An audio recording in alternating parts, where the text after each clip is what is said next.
right, guys, welcome back to another episode of Two Beers with a Band. I'm your host, Chris Schramm, and today I'm going to be interviewing some of the guys from the band Point Taken. They're a Nashville-based indie rock band. Well, they're a Nashville-based independent band.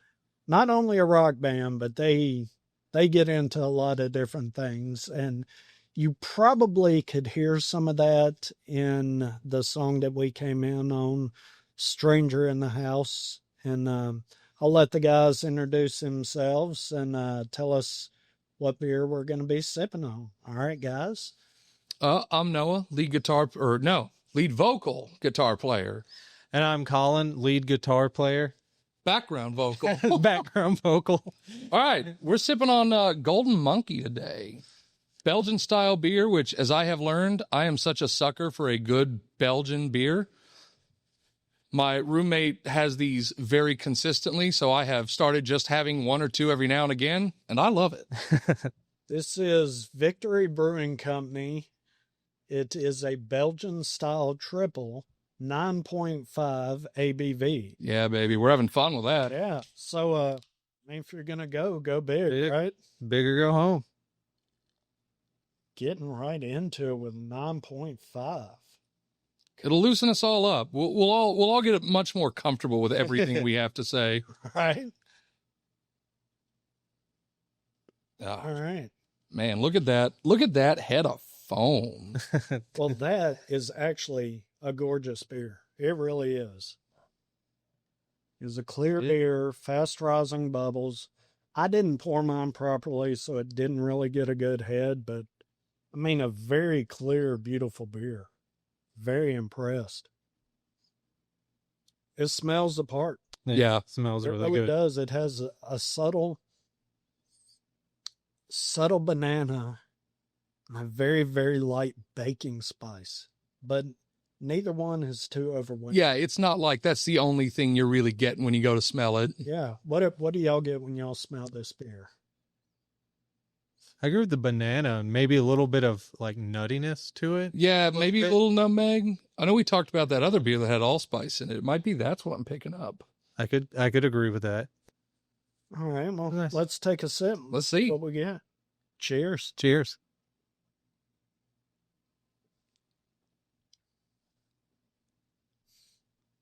That's dangerous. Yeah. Yeah. It's an easy drinker for being such a high ABV. Yeah. I could see myself killing more than a few of these. This is very subtle banana, very subtle allspice, good carbonation, Yeah. good medium body. It doesn't drink like a 9%. Mm-hmm. I don't get that burn. Yeah. That I almost all the way expect. Yeah. I don't get that burn in the chest. That's why this is dangerous. Mm-hmm. Because I will find myself sipping on this a lot sooner than I normally would. And it being 9.5, I'm going to enjoy this beer. It's a good. one. I love having these at home. They are. I really enjoy this beer. All right. So while I'm sitting here and trying not to enjoy this beer way too much, why don't you guys tell me a little bit about the band and what genre of music you guys play? Yeah, I'd say if I had to give the broadest genre, we're probably more of a progressive rock band, has a horn line. In lieu of like having keys, we have a horn line to add some more. Yeah, we don't have more girth, and we don't have synths. We have to find something that's just going to hold long, pretty chords and do cool melody things. we have horn players for that. But I mean, I would say all that started before Point Taken got formed. The trumpet player and him, yeah, that's all. And you. And me, yeah. We played in a ska band together for like 4 or 5 years. Yeah, I played saxophone on it, even though I play guitar now. And I mean, I think that really influenced how much we like having horns in a rock setting. Like, yeah. It's really nice to use it. And it's also, it's just a lot of fun to have a large group of people. You can rely on others more. You don't have to worry. Spending a lot of time in 3-piece bands, as the only guitar player, if you screw up, everybody and their mother can hear it. I get to hide and be mediocre behind a whole group of other people. Don't say that about yourself. I will. It's too late. But yeah, I'd say we're a rock band. We definitely have ska influences, but we also have some heavier influences. Like, I'm a big metalhead myself, so is our bass player. I went to high school with our bass player, and we've been playing music together since high school. So we've got a lot of influences that I think my favorite genre we've been put in. Somebody said we were perfect sitcom rock, and I kind of like that one. I kind of like it. We also got Shoegaze ska. Shoegaze ska. I love that one. What a perfect combination of two genres. Well, I've read that you guys are a blend of punk, rock, ska, Americana, and jazz fusion. I would, Now, Yeah, That's we very definitely good. have punk energy. Yeah. We like to play fast and aggressively and loud, but I think once you get 7 people in a band, it's just going to have to be loud anyway. like to put on energetic shows. Yeah. I think falls a lot into the punk thing. I mean, we don't want you being bored just sipping and listening. You're like, to music. oh, this is cool. All right. Yeah. You want me hammering this 9-point? Yeah, exactly. You're supposed to be throwing his back and having a great time during a set. I see what you're doing here. Yeah, I see what's really going on. Get the host drunk. Well, if you guys were going to show up on a playlist, what sort of playlist do you think you would show up on as far as genre goes? I know we've shown up on a couple of ska ones. We showed up on, I think, one emo one. Yeah. Yeah. Because we have some of that. We have some of that influence.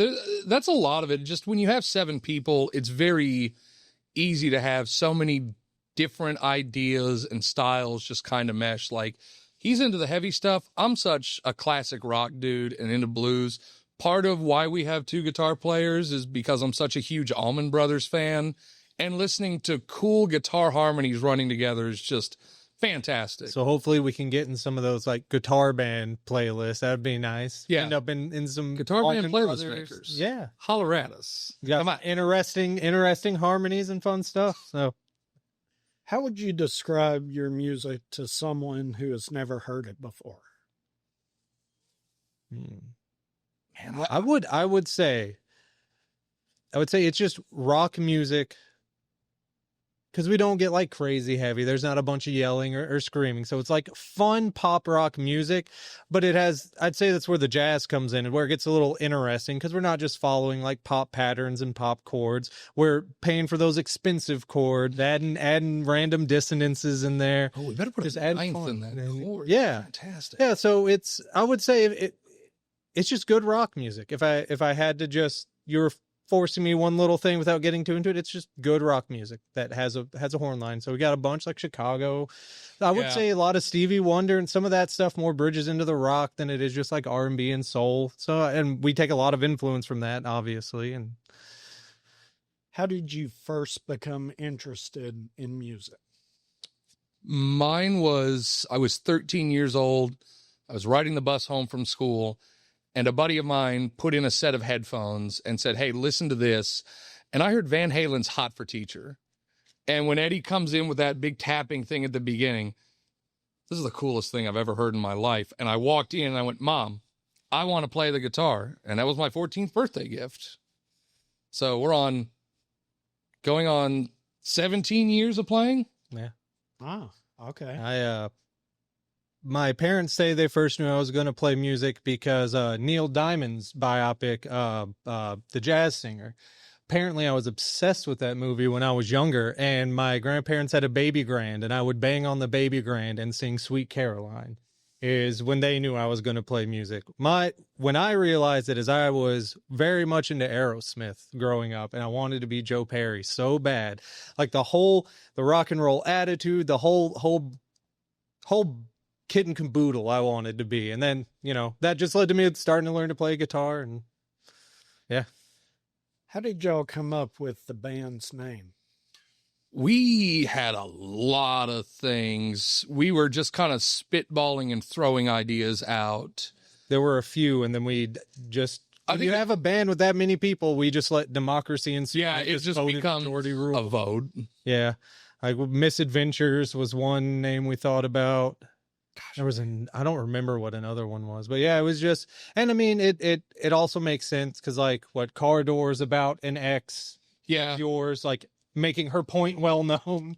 So there's some of it in some of the music too, and it kind of made sense because we had written Car Door already when we were trying to figure out a name for the group, and we correlated it to that song, which was a really good one. So it's about chick slamming a car door in his face.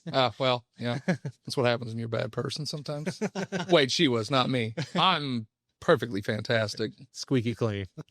So you just you take maybe 3 or 4 names that you come up with, write them down, and say, okay, man, it was how many votes for this one? How many votes for that one? Since there's so many of you in the band, and then just I guess whichever one gets most votes wins. Yeah, it's kind of how we approach a lot of stuff with how big of a group we have too, is just through vote, because we don't want anyone to feel like they don't have a voice, because it can be, I see it in the horns, like when we're doing some of our writing. I don't want them to feel excluded and feel like they can't put in ideas, because I mean, you've got the loud rhythm section being loud, setting up like the backbone for the song. So they have to like play in the backbone. So whenever they don't like something we're doing, or they don't like what's going on in the horns and want to change it, we'll run through different things a couple of times and kind of vote as a group as to like which one as a group are we more vibing with. The chord progression ran this way, this rhythm, or like this horn melody line. Yeah, you got to learn to compromise very quickly with so many people and so much input.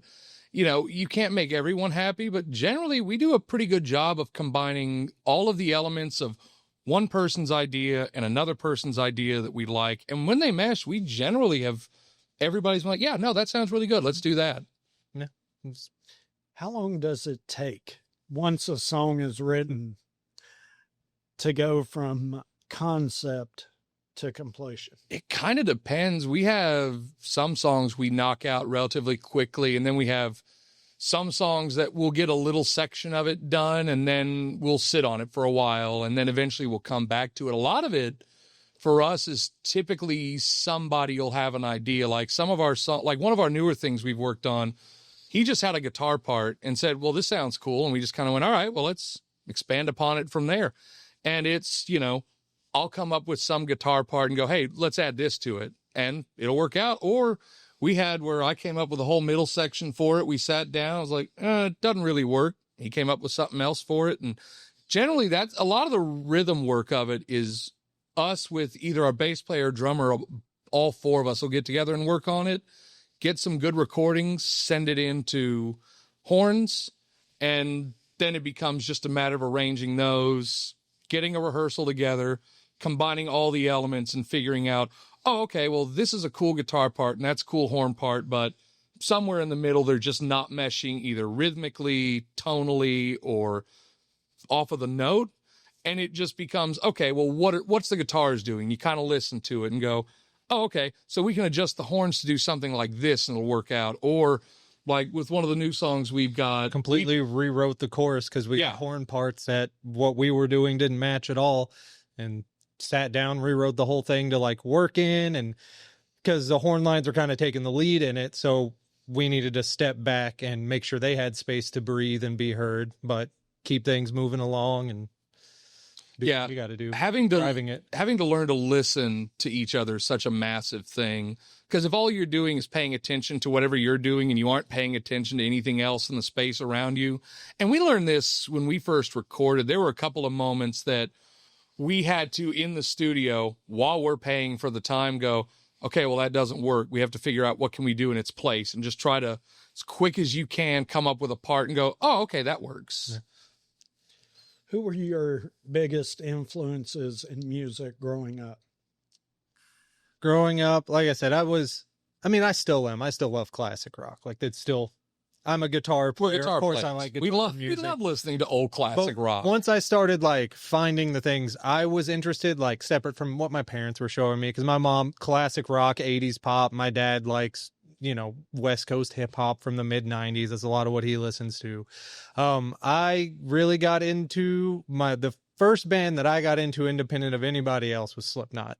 I was way into the heavier stuff, especially when I was like 12, 14 to like 14. So like, a lot of what influenced my guitar playing was is a lot of like, I like gross, nasty, big distortion. I like making Noah mad when I pull out the 7-string for our stuff. And I would like loud. to say, it's not that I have a problem with the 7-string. It's that we'll have some song that has some pretty chords, and Colin's like, "Oh yeah, I have an idea." And I'm like, "Yeah, well maybe we'll circle back to that." But like, Slipknot I wouldn't say is like a guitar metal band. But then from there, obviously, I found it like the classics, like who doesn't love Metallica, Megadeth. You can be wrong. It's fine. I'm wrong frequently. And then like got into more metalcore stuff, Bullet for My Valentine, Avenged Sevenfold before they got super massive. A lot of guitar oriented stuff is it's a big thing, which I guess is why I play guitar. So. Yeah, I feel like that's a fair assessment. Yeah. Gosh, the band I got very into classic rock, but man, I got so obsessed with Led Zeppelin in high school. I had an Epiphone Les Paul that I tried to style to look just like Jimmy Page's. I would dress up at shows in similar outfits.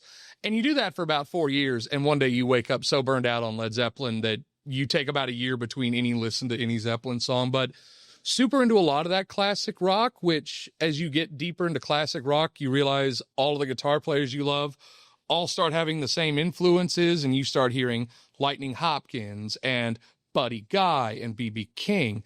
And I got really into blues music towards my late teens. Again, a lot of guitar music, a lot of long solos. So you get to learn how to cut your teeth on that. And then at some point that morphed into jazz. We both went to MTSU's jazz program. Me for guitar, him for saxophone. Yeah. Neither of us had a good time. We both dropped out. For any of you thinking about going to MTSU, just consideration. Well, do you think Slipknot, Metallica, Led Zeppelin, Buddy Guy, do you think those guys would like y'all's music? I think so. I think the ones that I brought up. I was about to say, yours would probably be more into it. Man, I sure hope Buddy Guy would be into it.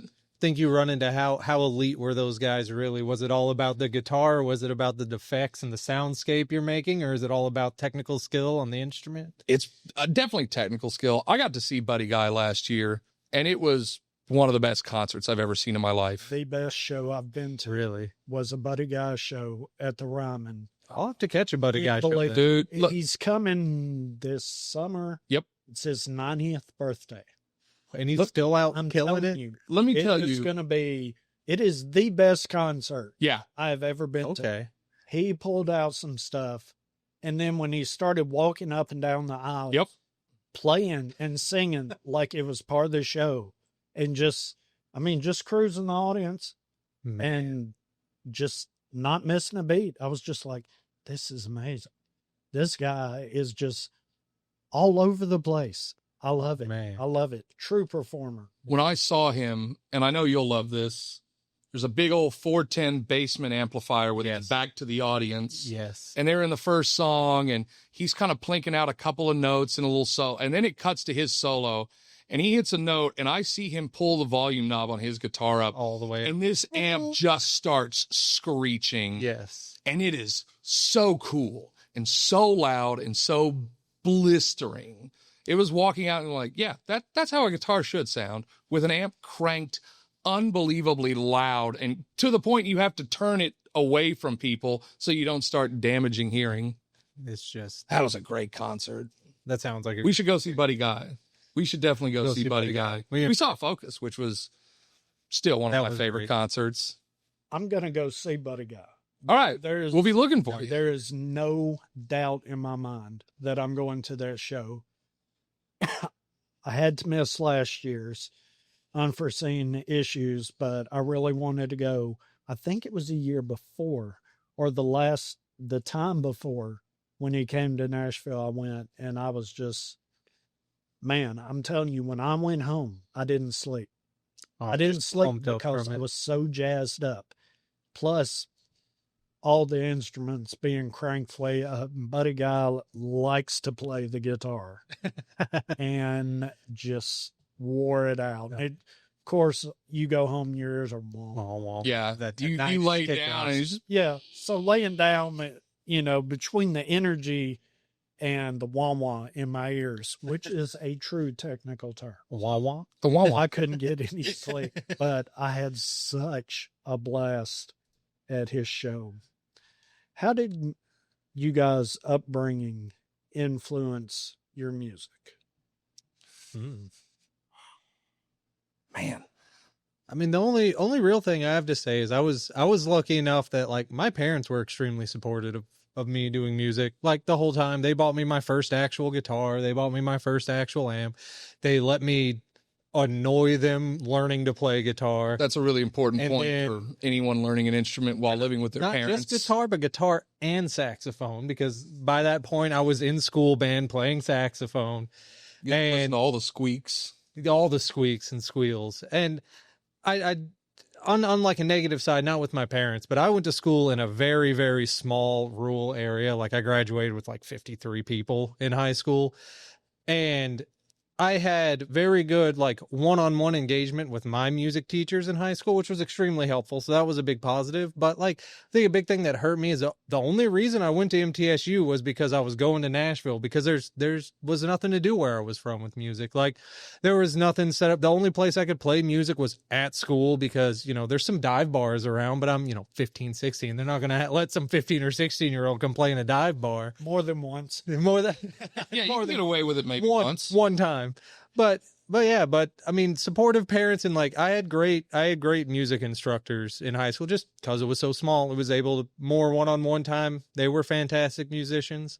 So I think like it was good. It taught me to be like self-confident and good with what I was doing. But in the same breath, I was not prepared for the caliber of musicianship coming to a big city would have when I was a little 18-year-old going to MTSU, show up and realize that I was way outclassed and had to work harder. Yeah. But I mean, you got to get knocked down every now and then to get any better. You can't just be the best at everything and never do anything. No, and you learn far more from your failures. And I sort of come from the opposite. Not I didn't have supportive family. My mom bought me my first electric. Both of my parents contributed to me taking guitar lessons. And the school I went to Mount Juliet High School. That was the school the Kings of Leon graduated out of. There were so many guitar players and drummers and bass players. I think it was in 3 different bands in high school. But I was really lucky in that there was so much exposure to different kinds of music while I was still in high school, which is a shame because I was so into classic rock and of course Led Zeppelin that a lot of that stuff really didn't make a dent until I was in my 20s. And suddenly all of these things I discounted as a young man, I was like, wow, this stuff's really good. You were gone along for that. You've been for me as I've slowly gotten far more branched out. Yeah. Much more music. Remember when we first met, it was nothing but classic rock. You about wouldn't play anything else. You're right. I had the full Focus box set in my car, and I didn't have an aux cord. So if we're hanging out, We're listening 5 to 1, we're listening to Focus. listening to Focus. Well, where is everybody in the band from? I'm from West Tennessee, a small town called Atwood. It's like 45 minutes north of Jackson, Tennessee, if anybody knows where that's at. And then our bass player, Corwin, and our baritone saxophone player, Lucas, we all went to the same high school. Kind of snatched Corwin when I came up here and was like, hey, you should just move up to Murfreesboro with me. So they're also from where I'm from. And then I don't really know. Oh, and Brandon's from Chattanooga, our drummer. He's from Chattanooga. Corwin and I met him when we were both still in college. So known him for about a decade now as well. And then the other boys, you know more about Matt. I've known Madden since 2015 because I had an ad out on Craigslist because I was trying to find a band and he answered it. So Madden, who all of these guys are my best friends, but Madden and I have known each other longer than I've known anyone else. He was at my sister's wedding. Just some guy I met on Craigslist one time. I've lived in Nashville since I was 2. I was born in Virginia. Madden's lived Nashville his whole life, and Ben's a New Yorker. Ben, our trombone player, is a New Yorker. And I'm born and raised in Nashville, so I've seen the changes, and of course I don't like them, but Nobody who's lived here too long does. yeah, it just, that's a whole soapbox I could get on, and we need a lot more beer than we got. But at what point did y'all decide y'all were going to get together and form a band? So we, like I was saying, him, myself, and our trumpet player Madden were all in a ska band together. And when COVID happened, I was working in the entertainment industry and got laid off. So I had like 7 months paid vacation, not doing, the effects of it aren't great, but it was nice while it was going on. And so Madden hit me up and he was like, hey, because Madden, for what it's worth, Madden does a lot of our writing. He'll write out a song, like a big chunk of our process. He'll write out a whole song, chord progression, vocal melody line, horn line, his idea for a bass line, his idea for like the drum feel for the song. And he'll just send it. It'll be all written out in MIDI. We'll play it MIDI. And that's when we'll get together and just completely bastardize it and make it something that it wasn't. But that's how it works. He gives us a good idea. That's where I found I'm really good as a musician, is I'm good at taking someone else's and spicing it up, making it more fun, making sure that like everything moves, make it more than just a chord progression and a melody line. Oh no, what was the question? Oh, I just spaced. What made us start playing? Oh yeah, he hit me up during COVID and he sent me a few songs. He was like, hey, you want to write some guitar stuff? We can get together and we can do it. And so I hit up Corwin, our current bass player, and I was like, hey, Madden, the guy you used to play in a ska band with, sent some music. You want to write some stuff? And we're like, yeah. And then funny enough, who would end up being our drummer, but was not our drummer from conception, Brandon, who is our drummer now, I hit him up and I was like, hey, Madden sent me a bunch of stuff. Do we want to all get together and work and write on this? And we did, and we got together, wrote 3 songs. They're not anything that was releases point taken. And at the same time, he was working on some solo stuff. I was trying to do a solo thing, just wanted to record some of my music and put it out. And I was like, well, I've gotten used to being in a band with horns, so I think I'll just hit up the horn section. But if we're going to record, we can have 2 guitars. And I just want to say this about Colin. It's really funny, and I love it. The whole time we're in a ska band and he plays saxophone, all he does is, man, this sucks. I want to play guitar.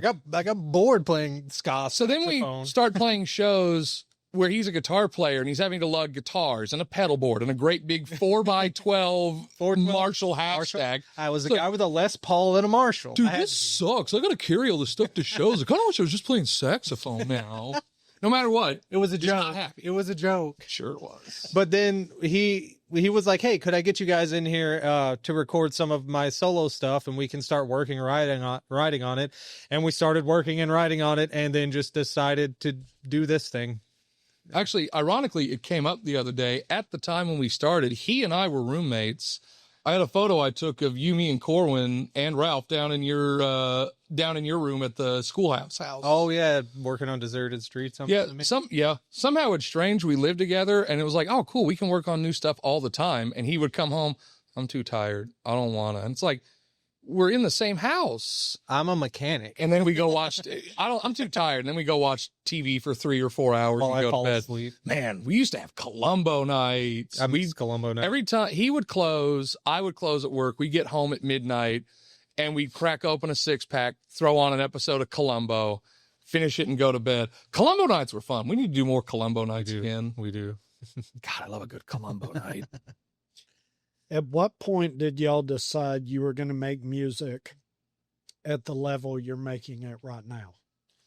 I think it just kind of happened slowly. I think we've always wanted to be where we're at and continue pushing, what we can do, the audience we can connect with, the places we can play and get really as far as we can. But I mean, really, it was just a bunch of guys who play music wanting to get together and play music again. It's something we all love to do. It's something we're all passionate about. We'd love to do it as a full-time job, but unfortunately, that's just not the way the cards have been dealt. Yeah, I mean, it's kind of just the first back at it after, everything shut down for almost 2 years was us, I stopped playing music for like a solid year when that happened. I had no gigs and I don't know, I guess I got kind of burnt out. I wasn't even practicing or playing until we started deciding to start playing music again. And yeah, I had a church gig But that was, I'm going to play 3 songs once a week, and that was the full extent of what I was doing. And then it just kind of turned into, man, I really like playing guitar. I really should do so much more of that. Well, during COVID, did you, and I don't know if you can answer for anybody else in the band, but have you ever wanted to give up on music? I think a lot of musicians do. I think you hit hard walls where either you're not breaking through in the way you want or you're not able to do what you want. I know I've definitely had moments where, you know, you just kind of go, is this worth it? Is the pain in my back from carrying all of this stuff around and being in a bar until 1 a.m. playing to 4 people really worth it? And yeah, it's worth it. Even if you have those moments of doubt, it happens. I mean, everybody plays bad gigs. We've had our more than fair share of bad gigs. And you still go and do it again for some reason. I mean, I would say I've never wanted to not play music, but I have very much thought about, because I mean, like you said, like this is just something at this point we're doing because we enjoy it. Like we're not getting much more out of it. It's a love. Just love playing music. I mean, I have to work full-time job still and everything. And I've never thought about not ever doing music, but I have thought about cutting back the capacity in which I do music. But, you know, I don't do it for a little while, and I'm like, I really want to go play live somewhere, and That's I haven't really been what it playing is. live, and like playing live, there's just something about it. Like that's recording and playing live are my 2 favorite aspects of it, because you get to sit down and really hone it out, and then you get to present this thing you've made to everybody, and that's especially when you get positive reactions or a plus off of the music. It's rewarding, and you miss it, and it's a little selfish and weird, but like you kind of miss people being like, I'm not an egotistical person, but I just you know, miss people cheering for me, being like, oh dude, that was awesome. Like I like what you guys had going on. And it's just something you miss after it doesn't happen for a while. And I feel like you're probably the same way as I am. Sometimes you don't play for a while, and then all of a sudden you hear some song or some guitar player, you see some show, and you're like, God, I really want to pick up the guitar and start play some playing more. more. Yeah. I mean, one good thing about having, like, since Point Taken, like, not only, like, in other projects I work with, I've picked up in, like, I play in a cover band regularly in Paducah to make some money. So, like, I feel like Point Taken came along and made me get good at guitar again, because there for a while I wasn't playing as much as I should. I wasn't practicing, but being part of something that I enjoyed and I enjoyed writing for, and for the most part, like, of course, I get told no sometimes on the stuff I write, but like for the most part, and I'm able to kind of play how I want to play in the group. And that just made me want to play more, made me want to get good at the instrument I've been playing for a while again. So what sacrifices have you guys made for music? And was it worth it? Sleep and Free time. And yeah, because I'm still doing it. So And now that we sunken time fallacy at this point. And now that we've hit our 30s, a lot of it's back problems. Yeah. You know, there's only so many times you can incorrectly lift a 40-pound amplifier before you have to start taking the mechanics of lifting something heavy seriously. And unfortunately, I've hit that point in my life. None of us wants to admit it, but here we are. I mean, yeah. No, I mean, if you really love it, I think the sacrifices, even if you don't like them in the moment, as time goes on, you learn to let go of. I mean, there's been times, not just with this group, but with music in general. Like, I played Muddy Roots with another group that I play with off and on, called Soviet Chitska. And it was a big show. It was a couple years ago. Suicidal Tendencies was on the ticket. Guar was on the ticket. We played right after Suicidal Tendencies, and I was like, oh, I've got to go play this show. But in order to play that show, I left my job in Nolensville, drove all the way out to Cookville to play a set at 11:30 in the morning in a hot tent, to then get back in the truck, load up, leave that place around 3 o'clock to drive back to Nashville, because the next evening I had another show with these guys in Nashville. So that was a night of like no sleep. I got like 4 hours of sleep before the gig, but I'd do it again if I was asked to, just chasing it. I know for me personally, playing live music's the best. Just being able to do something that you enjoy and sharing it with other people who are enjoying it. And with live shows, there's such an energy transfer. You've got to, as a band, put it out. to the people. And if they're loving it, they will give it back just as much. And it just becomes a very symbiotic relationship. The more you give to them, the more they want to give back to you in an energy. And it feeds off of it. There's nothing like finishing a song and hearing a room full of people start yelling. It's such a cool feeling. Yeah. And I think for a lot of people, if you get it once, you kind of want to just keep getting it every day if you can. It's like a drug. Yeah, it kind of is. It's a legal drug for now. It is. For now, until they decide music's illegal. Until they decide it's too dangerous. Right. It's really ruining the kids, you know? I'm worried about the kids. This rock and roll music. These kids and their damn rock and roll and their Dan Fogelberg 8-track tapes. Golly. They're a lost cause. All right. I don't know about you guys, but I'm starting to get a little parched. A little thirsty. I think I want to jump into this next beer. It is Martha Rogue, I think. Say 8% ABV, 11.15 floral ounces. Man, I'm glad we're That's strange. doing some higher alcoholic content beers. This is pretty sweet. Because we're doing higher alcoholic content. Oh, there we go. There we go. Alright. That works. All A right. bar band needs beer. Right? Bar band needs beer. Bar band needs beer. We've all played bars at 1 o'clock in the morning, and it's always fun. I've been at bars listening to music at 1 o'clock in the morning, and it's been fun. I think what happens is once you hit that threshold of it being 1 a.m. and a lot of people have cleared out of a bar, I think your sense of shame goes away just a hair, and you start getting a little wilder and a little goofier. Well, it's because everybody there is doing the exact same. Everybody's having a good time. Man, that is That's a beautiful color. as a Belgian specialty beer. What does it say? What are you feeling today? Slightly intoxicated. What do you think? Sexy, crazy, wild. I like That's that. how I'm feeling. Yeah, too. this is a beer that matches my personality perfectly. All right, let's get a sniff. Ooh. That cherry scent is bright. I'm I on. know Oh, that. some Hall's cherry launch juices. Oh, buddy. No, man, I'm thinking not Luden's complaining. cough drops. Okay, Luden's, yeah. Ooh. I know those are not candy, but my God, I could well be eat through a whole bag of those like it's nothing. They're candy. It's candy. It's medicine. I can have as You're much as I sitting at want. church and you tug on your grandmother's sleeve and she hands you the whole box. You know, you sit there and by the end of church, you're just numb Yeah, from here down. Yeah. because you've You- sucked all all of it. of them. biting on them, munching them. Man, if I can remember it, I'll let you know. There's some candy that is basically Luden's cough drops, and it doesn't numb your throat. All right, take a sip. Very Ooh. forward. Yeah. That's good. This might be something I end up revisiting at a different day. That cherry taste is very stout, and I'm here for it.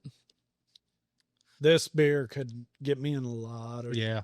Yeah. Yeah. lot of Much like Golden Monkey is dangerous, this is dangerous. And it's 'Cause, not, it's, oh, sorry. You know, I mean, the alcohol taste, much like the Golden Monkey, is just really not that present in it, which I know for me, I'm a medium beer drinker. If I can taste too much alcohol, I'm just not for it. And any beer that does a good job kind of having enough flavor that it's not there, I could crack one open, sip straight through it, and go right on to the next. and it's not like some of the other cherry flavored things that it's just like, oh, somewhere along the line, Yeah. some cherry flavoring got put in. Well, it has a black cherry flavor, Mm-hmm.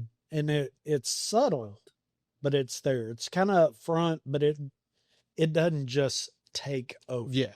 It's not like drinking a cherry soda. Yeah, It's got a hint of it. yeah, and it's got just enough to let me enjoy it and want to come back for more, and will probably drink way too many of these, especially at that percent ABV. 8%, yeah. It, again, doesn't drink like a heavy beer No, not at all. or a stout beer, for lack of a better term. Half expecting my mouth to start getting all tingly though.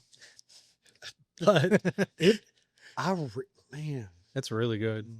Yeah, that is Have to a remember fantastic that. I'm beer. glad those are only available in a 4-pack. A 6-pack would hurt me. A 4-pack would hurt me, but a 6-pack would. Yeah, I'm honestly debating on bringing some of this home. I might be stopping on the way home to get a 4-pack for myself. A 6-pack would leave me hungover into the next day because I'm getting old and I can't handle my beer the way I used to. Man, it's all fun and games until one day the hangover hurts far more than it ever did before. It's all fun and games till the hangover lasts all day. You go to bed the next day, still hungover. It's like, you know what, Chris? You drank one too many yesterday. And you're going to feel it. Just back off one. So the hangover only lasts till about noon. Then you kind of get centered and you're ready to go.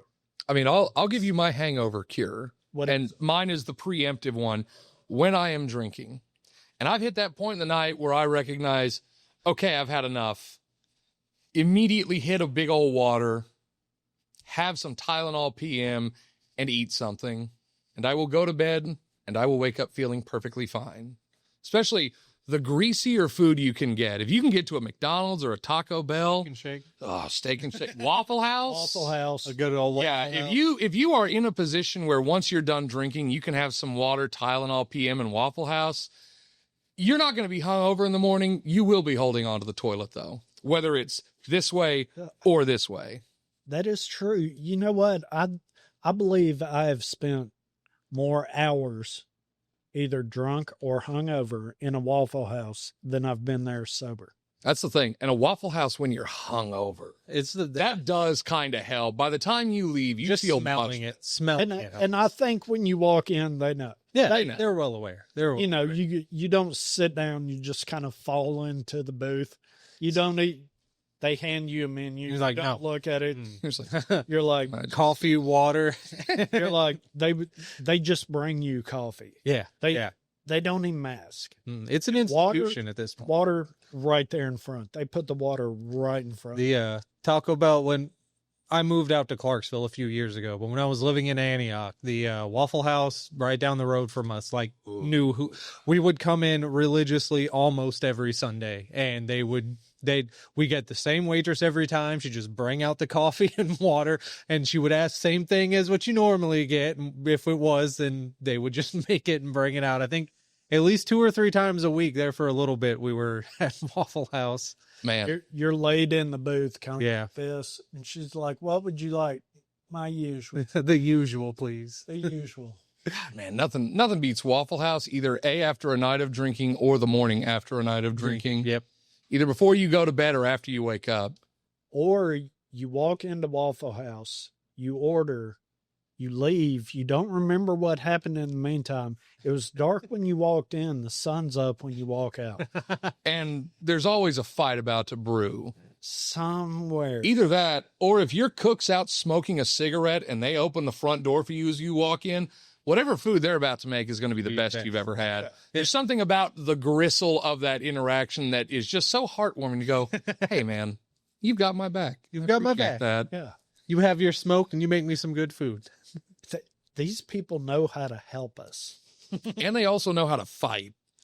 Man, I'm sure y'all have seen the video that someone throws a chair at a Waffle House worker, and with one hand, she grabs it, swings it back, and throws it. That's the most impressive thing I've seen. I think you have to get trained on that day one. It's like, hey, here's how to deal with a fight. Skills. Here's basic jujitsu. You will need this. This is not a maybe. This is like when I worked Dollar General, any other retail job, it's, hey, here's what to do in the event of a robbery.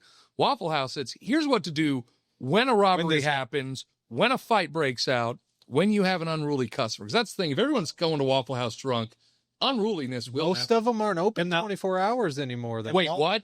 And all that's going to happen on your first day. Yeah. Guaranteed. Oh, you have the third shift for your first shift? All right.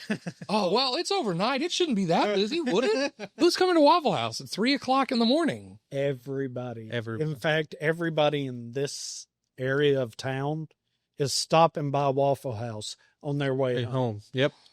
I love Waffle House. So while we're enjoying this beer, where do you guys see the band in the next 5 years? What is a goal you guys have for the band in the next 5 years? Right now, I think the two big ones we've got is getting new stuff written. And really a big part of us getting new stuff written, and I think it happens to any band the longer you work together, it's a long process of finding your sound and finding a synchronicity between all of the members. Because when you listen to our first EP here, I think it's good. I think you can still tell we're figuring out our sound. And when we drop Stranger in the House and Breathe, those become far more indicative of the sound we as a collective are wanting to put together. Because here was a lot more of, here's my idea that's mostly fleshed out. We'll add a couple things and go. Then when we got to Breathe and we got to Stranger in the House, thank you, it became a much more collaborative process of, here's a skeleton that I have got. Where can we expand upon this? What can we add? How can everyone help?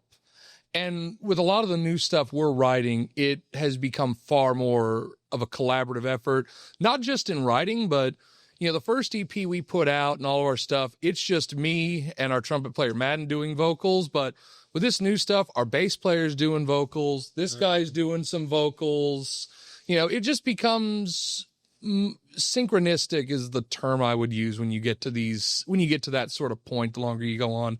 I think the other one, and we kind of did it last year, we played a show in Kentucky. We'd like to play more out of state, get in front of different people, introduce ourselves to new audiences. Definitely festival gig. Yeah, festival gig. Love a festival gig. Yeah, I'd say that pretty much sums it up. I like to play more. I'd like to, because I do think with our music, and this is the biggest struggle now, especially with how, media and everything has changed in the past. Like, I mean, I'm only 30. It's not like I was around in the 80s or anything. But like back when the VCR was there. With how the industry's changed, it's really hard because everything's saturated. It's really hard to make sure people can listen and actually absorb the music you're playing, because it can be everywhere, but there's good artists and good musicians everywhere. Yeah. So it's hard to cut through and be something that people want to listen to and keep up with and are happy with what has been put out, the new stuff that we're working on. And I just think that gets more and more difficult, because it's good. I'm glad everybody has access to cheaply record things now. That's a fantastic thing. 20 years ago, I wouldn't have my own little recording studio in my room, and now I have my own little recording studio at my house. That wasn't a thing. So I can sit and record and mess with things whenever I want, and that's changed a lot of things, and I kind of want to figure out how to work how things are changing, I think. And I think the biggest thing. And it's all so fast. Last week, we got together to record some new stuff. Literally, it was just my iPad plugged into a mic preamp, and we all plugged in, played to a click track, and went, yeah, that sounds pretty good. Yeah, good. All right, well, we'll send it off to the horns and let them start working on their thing. Yeah. So it's really nice to have that now and be able to very easily record. And not just that, as opposed to crummy tape recording, we can do multi-track. You can really figure out how you want everything to be before you even step into a studio. Yeah. Because like we said earlier, sometimes you go into a studio, you think something sounds good, and then all of a sudden it doesn't work out. Being able to do a lot of that sort of pre-production stuff, troubleshooting, it makes it much easier. We can figure out at his place for free, oh, these two parts don't work. Well, let's figure something out, instead of, hey guys, we're paying $90 an hour. Let's figure out really quickly how this is done. Yeah. It gives you the option to not have to just rush to a conclusion and go, let's just do this, save time, and go. Yeah. Do you guys work on music daily? No. Not as a collective. I'm at a point where I have tried to, as a guitar player, force myself, no matter how much I don't want to or I'm too tired, force myself into a corner of, I'm just going to play for an hour. Even if it's for an hour, I just noodle to get my fingers continuously moving. As long as it's anything, I feel that's kind of how I am. But my current situation does not allow for a lot of free time, because I'm a silly person. I live out in Clarksville, and I work a 9 to 5 Monday through Friday in Nolensville. So I have like a 13-hour work day, and I've got to, like, if you include my commute, and I've got to go home and make dinner. So a lot of my music playing gets condensed into the weekends. But I will say pretty much every weekend I spend a good chunk of my weekend playing music. How hard is it to get together as a full band? It's like herding cats. Yeah, it's very difficult. I mean, we will reach out to people and go, hey, can you guys rehearse on this day? And you'll get 4 people that say yes, and then 3 people that say no. Oh, okay, well, that doesn't work. Hey, can we do this? And I mean, it's just nonstop. No, I don't know if I can make this work. But we're at a point, I think we've kind of made it work. Everyone's gotten pretty good at, like we talked about earlier, you just kind of have to sacrifice some free time to be able to all get together. Kind of building off of what we were talking about before, with the advent of how this medium has changed, it makes that a lot easier. Because 15 years ago, the only time we could actually get anything written is when we would, like, be together, because you don't have these cheap, easy recording ways. Because, like, a lot of it, we really get together to rehearse, not every time, but a lot of the time, because we have a gig and we need to have a good rehearsal to run through our set list and make sure everything's tight and everybody's up for it. But a lot of the time when we meet full band, it is basically just to rehearse for a show, not to write, not to figure stuff out. Yes, of course, there's some of that in there, but a lot of because it's so hard to get 8 people together, we reserve that for, like, hey, we have to be together because we have this show and we need to run our set a few times before we go and play, just to make sure there's no kinks and everything's good. And having cheap, easy recording methods, we can give everybody the media, give everybody the stuff they need to be ready for that rehearsal without having to physically be together. And that has been extremely helpful. Yeah, that's done a lot. Who is the main writer for the band? I'd say it's between Noah and Madden. They've brought a lot of, like, I'll show them some riffs or some chord progression, or our bass player Colin will show them this song he's written in a weird open tuning on an acoustic, and he wants us to match. He loves to do that. Yeah, but a lot of it's, I would say, is Noah and our trumpet player Madden. They're the ones that come, like, they'll already have, either Madden will have a whole MIDI chart all written out, or Noah will have something all recorded. Like, it may all be guitar in it, but it sets down, like, the idea for the song. I'd say, I mean, I've written, I think, a big chunk of, like, 2 or 3 of the songs. Corwin's written 2 or 3 of the songs, but the rest have been, like, you and Madden. Yeah, I feel like. The other thing, Colin has a weird superpower in that if you're ever at a point where lyrically you don't know what to do, he will bullshit out a lyric out of nowhere. Not a lyricist. I don't usually, like, on multiple of our songs, it's like, man, I don't know what to put here. He's like, what if we just did this? Or I got these lyrics right here, and then we're good. Like, one of our latest songs, we got to the bridge, and it's like, I don't know what we should do here. I mean, we could try to write something. It's like, hey, I have these lyrics. There it was. We're done. It works. Like that. Or the boy moans come in. The boy moans. Colin has to be a sad boy in this new stuff. How difficult is it to write a song for this many people? Not too terribly, because I mean, it's sort of spread out work, you know, despite the fact that you're having to make 7 instruments work together. Well, 7 or 8, it kind of depends on who can make rehearsals and shows and who can't. Once you start listening to each other, it's kind of easy to go, oh, okay, this is how this works. You know, like, we'll all try to make everything mesh very well.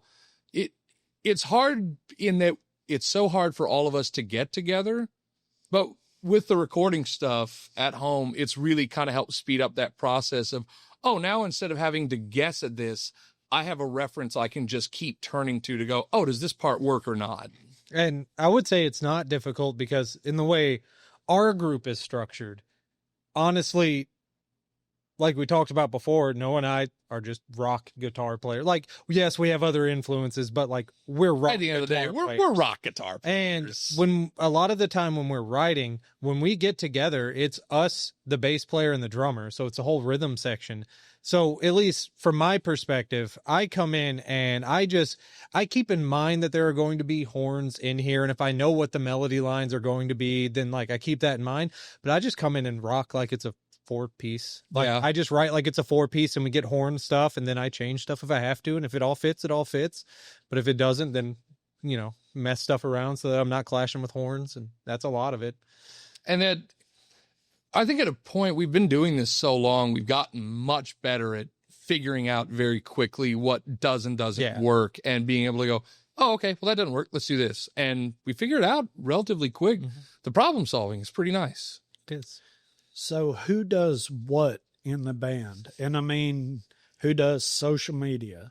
Who does booking events? Who does booking shows? Who does keeping up with the business side as far as the money? Madden expenditures. Madden does the majority of that. I will jump in on it 100%. When I can, and I can figure things out. But as far as the consistency, our boy Madden's pretty much got that one locked down. He does a lot of the booking. He's the one that has access to our bank account. He's the one that deals with ordering merch when we need it ordered. Unfortunately, a lot of it is Madden, and he's the best for it. But yeah, we love him so very much for his work because we don't want to do it. Go ahead. Sorry. No, go ahead. I was just going to say about, like, writing's a collective. He may do all the business stuff, but writing's a good collective. I think the way we've described it is we're all on a bus and Madden is driving. Basically. We're all going to go to the same destination, and he's going to ask us, hey, where do you guys want to go? And if we all say this, he'll drive us there. But, sometimes we go where the river wants to go. So you guys have merch for the band, right? Yes. Where can fans find that? At any of your local Point Taken shows, which unfortunately right now we don't have anything booked, just because, like we were saying, all of our rehearsals are pretty much spent getting ready for a show. It's like we've got to cut off shows just to get new stuff. Our main focus is having more recordings, because our last release was Breathe, and that was 2 years? No, it's like a year and a half. 2024 or 20? I think 20.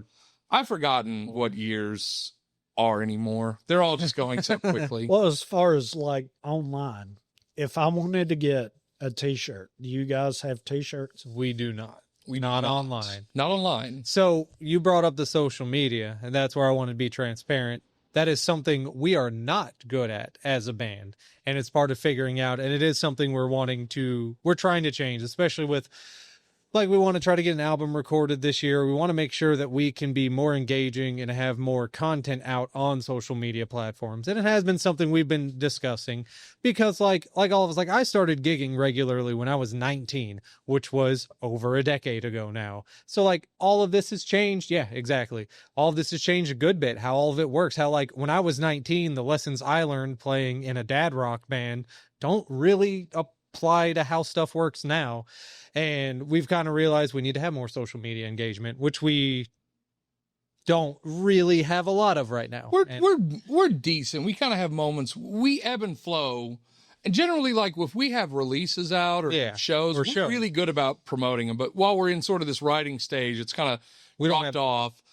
And that's the thing. I think it's really hard for modern bands in that it isn't just enough to be good musicians with good songs. It is, you have to understand how social media works and how social media marketing works. You need to sort of understand the analytics and the viralness of things, which is really cool. Because, I mean, if you're, it used to be the only way you got out is if you had a ton of money and a label backing.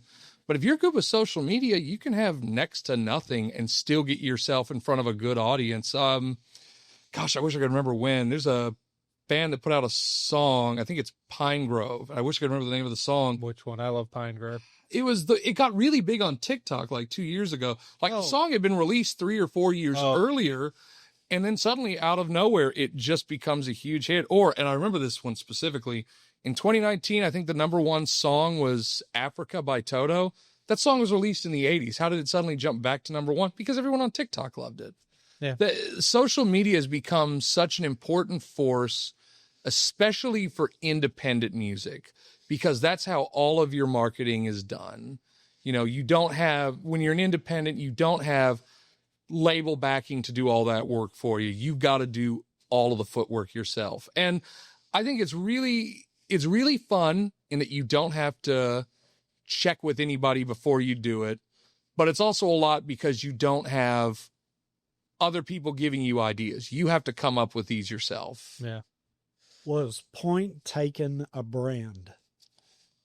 Not yet. We gotta either, I don't remember if it's incorporate or become an LLC, but I have no idea on that end. I mean, here's the thing, and everybody at home, just learn this. I feel like people should know this.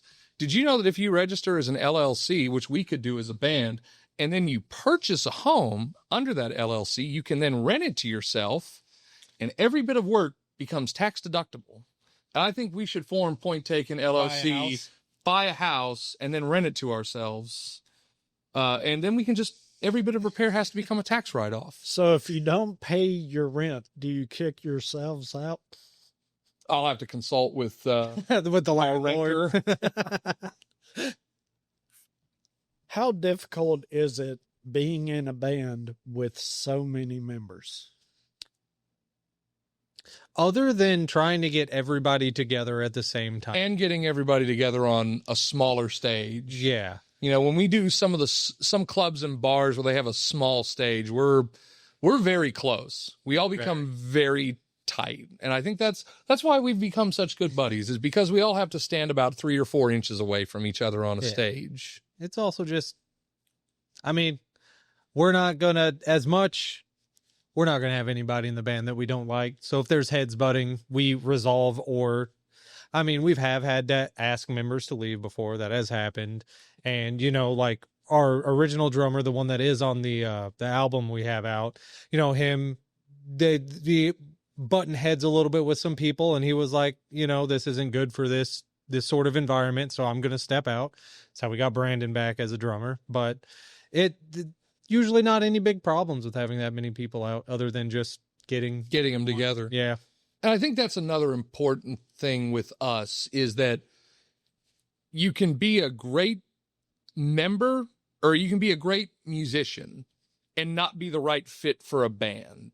Sort of in like Pete Best versus Ringo. Pete Best is a better drummer. Ringo Starr is a Beatle. Ringo Starr, Mike Mangini. Yeah, exactly. Portnoy is Dream Theater's drummer. Mangini, arguably a better drummer, but Mike Portnoy's Dream Theater's drummer. You know, it all has to do with, I think, a lot on how you all mesh personally. Even if you have differing opinions on things, as long as you as a collective are able to be friends to an extent, yeah, it really helps out a lot. And that's what really does it for us, is we're all buddies. We can rehearse for 3 or 4 hours, and then after we played music all that time, we can go sit in the parking lot of whatever space we're at and goof off and bullshit for another 45 minutes. And I think things like that are important. I think non-musical things with your bandmates are really important. I think that makes the bond better. Just getting to hang out and do whatever. Okay. So what do you guys enjoy outside of music? We like going to Madden's dad's house to swim a lot. Yeah, that's pretty fun. Nice, I like doing that. That's a nice place to go. I mean, there's that. We do, you know, I've missed the past couple, and I have a feeling he's going to give me shit over it. But yes, I am. We do have nice little, like, just band getaways. There's been more than once. We'll get a cabin somewhere and go and hang out for a weekend. Have a good time. You know, bring some acoustics, maybe do a little messing around, but it's not time together with the intent of writing music. It's just time together with the intent of hanging out, having a good time. If something happens writing-wise organically, great. And if you spend 3 days together and all you do is goof off, great. Yeah, that's also fine. Do you feel that time makes you tighter as a band? 100%. Yeah. Like the time we were roommates, I think that did a lot to tighten us up together. Just getting to not just playing music, but getting to have Columbo nights. Yeah, Columbo night was great. Columbo nights are great. I mean, it helps in writing, because, like, I mean, at the end of the day, if we're gonna get like super hippy dippy about it, I mean, music's just like, I mean, it's vulnerable. It is just something that's coming from you. You can't super explain why you play music or why you like music, and, like, you know, it's kind of a vulnerable thing. So when the people that you make music with are people that you can openly be vulnerable around if need be, like, it makes creating and playing art in general a lot easier and less stressful. What is your guilty pleasure song? What is the one song you listen to and love? Okay. No one else knows. I have listened to it a bunch. I'm not in any way getting political, but I watched, I think it's Lee Brice who did that song at the Turning Point halftime show. It sounded very, it's what I in my brain think a generic country song is. I just want to cut my grass, drink my beer, feed my dog, but I can't because the news is telling me I got to tell my little girl that sometimes boys can be girls. You enjoy that? I kind of do. I don't know how to. It's you know what? It's like if South Park made a country song, and I'm like, man, I kind of want to hear. What is it? Oh no! What's the ripoff? Whenever they were building a tower to heaven. Yeah, built that tower to heaven. Also, this is just my quick aside I want to make. Alan Jackson, I think, semi-ruined country music, strictly in that. Whoa. Hold on, follow me on this. Country music, in my opinion, pre 9/11 felt very outlaw. Post 9/11, and I'm only just throwing this at Alan Jackson because I know he made that big song afterwards. It felt like it became far more about loving your country, which I don't have. Old country Hate it. No, didn't. But it just felt like it was a much more outlawish thing. And Alan Jackson, please don't sue me. Please don't. I don't have money for an attorney. I mean, as much because I will say I'm not a fan of modern country. But I do like old country, and I do like the Dwight Yoakams, I do like the Alan Jacksons, I do like the Brooks and Dunns, and I do love the Shania Twains. I love Shania Twain. But that is the era of country that gave like this turn heel for country. As much as I do like those artists, I think that's where the heel turn started. Man, but there is still good country out there, but there's a specific sound. I think it's the majority of your pop country is very formulaic. If you want to find really good country, and I feel like this is the same way with a lot of rock music. I'll tell you one that I spent a lot of time in church bands. Modern contemporary Christian music is very bland and very dull, but I've heard some artists, when you dig deep, that are so fantastic and so heartfelt in what they're writing. You'll never hear it on a pop chart, but it is so good. I think anyone that says you can't find good country, you can't find good rock, you can't find exists. It exists. It's just you have to do the digging now. It's not, oh, well, this song's #1 in the charts and it's fantastic. And I think that's kind of a good thing, to make people really dig to find good music. I will say I unironically love Limp Bizkit as a whole. I think Limp Bizkit's a fantastic band. Fred Durst is hit or miss, but the group itself puts out some really good stuff. If you listen to, if you don't like Fred Durst, you can find like whole albums where people have cut the vocals. They just cut his vocals, and you're just listening to his band. It is fantastic. So good. It's so good. Yeah. Which one of your songs really, is there one of your songs that holds a special place in your heart? I'm kind of torn between two. #1 is Stranger in the House. Well, because one. Well, I have two explanations for this. Okay. That one, for me as a lyricist, it was a way for me to be very vulnerable about my mental health. But I really like Breathe, because that was the second or third song we worked together as a band. And that was when it really started to come together, in that, oh, okay, well, we can kind of mix the heavier stuff that you like with sort of the pop sensibility that I like, and I can do my big expensive chords. And that kind of was the moment we started going, okay, I think this is kind of the sound we want to aim for. I agree, but to not be a copycat, I also I will say, outside of Breathe, because I agree with that thought on Breathe. Car Door. I love, the big thing is I think that the chorus is super catchy and very good, and then the little guitar break we have, I think, because we wrote Car Door before we wrote Breathe, I think that was the first time that you and I super clicked on this weird harmonizing thing. that it's like, I don't call it a guitar solo, because it's not a solo, it's a guitar break. Like, the bass guitar and the two of us like do our own thing in the section of car door. And I think that's the first time it really locked in. And I was like, oh, we can get weird in fun ways with this group. That and the guitar break and breathe, I feel the same way about. But those two songs like that, those hold the most, because that was when like we're like, oh, we can get weird with what's going on, but still stay poppy and pretty palatable. It doesn't have to feel like it's just become an exercise in playing interesting scales or something like that. It's not overly technical. It still feels like it's a pop song, but it's just, oh, that's kind of an interesting thing you're doing. Yeah. Does mental health play a part in the music that your band makes? Yes, whether we mean for it to or not. I think lyrically, I like to include things like that. I wrote the lyrics to Stranger, which was me dealing with bipolar disorder and sort of ADHD. And I didn't know it at the time. I only learned this a few years ago. The term is masking. I could never figure out why it felt like there were two different versions of me. And then I heard what the term masking was. I'm like, oh, that's what it is. But then a song like Breathe, Madden wrote the lyrics for, and that's about being burned out. So I think whether we all recognize it cognizantly or not, it is.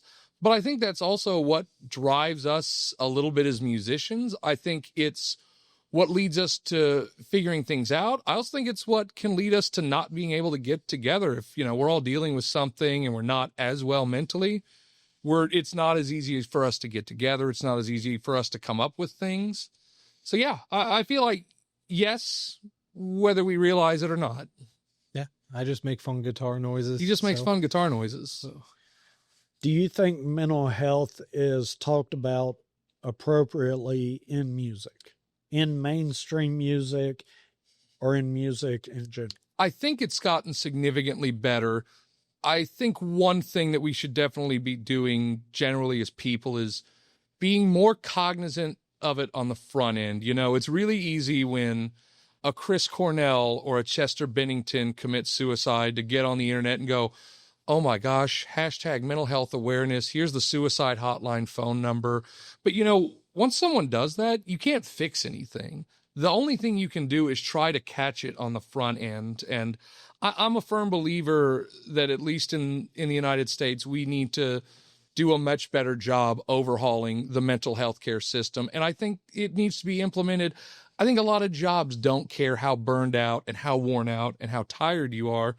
And those are massive factors. I can fully say that I've had times I have been burned out at work and I can't contribute to this band. I can show up to rehearsals, I can play the songs, but I don't have the mental acuity to try and write something new or try and produce anything. It's just, I can show up, I can do what I need to do, and that's the end of it. On a different tangent of that same question, I think that there is a fine line between awareness and pandering. And I think sometimes that line gets blurred, where there's a line between making these issues known and talking about one's own experiences with these issues. But then there's also just, this is a thing that I know will catch ears, so I'm going to present it in this way, when it's not an honest thought on what they're presenting. It's a marketing ploy. Yeah, it's more of a marketing thing. And I think that's, especially with how weird media is getting with AI and everything. I think that's a thing that to be aware of. Some of these things aren't expressing their feelings to you out of vulnerability and out of awareness and out of wanting to connect with someone or give someone something to connect to. Some of them are just doing it to make money. And I think that that's awful and disgusting, and a thing that is in the back of my mind when I hear a bunch of music that relates to those things, because how much of it is honest and how much of it is for not the right reason. Just to make, that's an issue. Well, do you think musicians, indie musicians, mainstream musicians, writers, singers, anybody in the music, everybody in the music industry, do you feel that most people in the music industry suffer from some sort of mental health condition?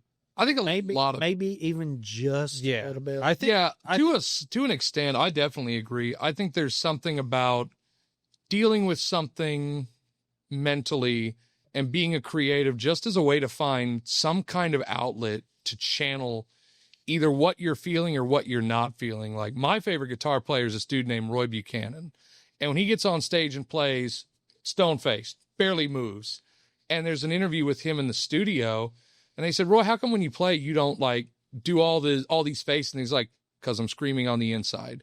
And I think there's a lot of people that have that. I think that is such a very present thing. I think there is a level of something is going on here to be a creative. I don't think that's true for everyone, but I think to a degree, the majority of creatives, I feel, have something, even if it's just a little something. Yeah. So, are you guys introverts or extroverts? I am a big old introvert. I can't remember which it is. I can go out into public, I can be loud, and I can have a great time. And the second that battery gets to zero, it is time to go home. I can't talk to anyone. I don't want to do any interaction. And on the way home, I will be sitting there quietly with no noise. I think that's extroverted introvert.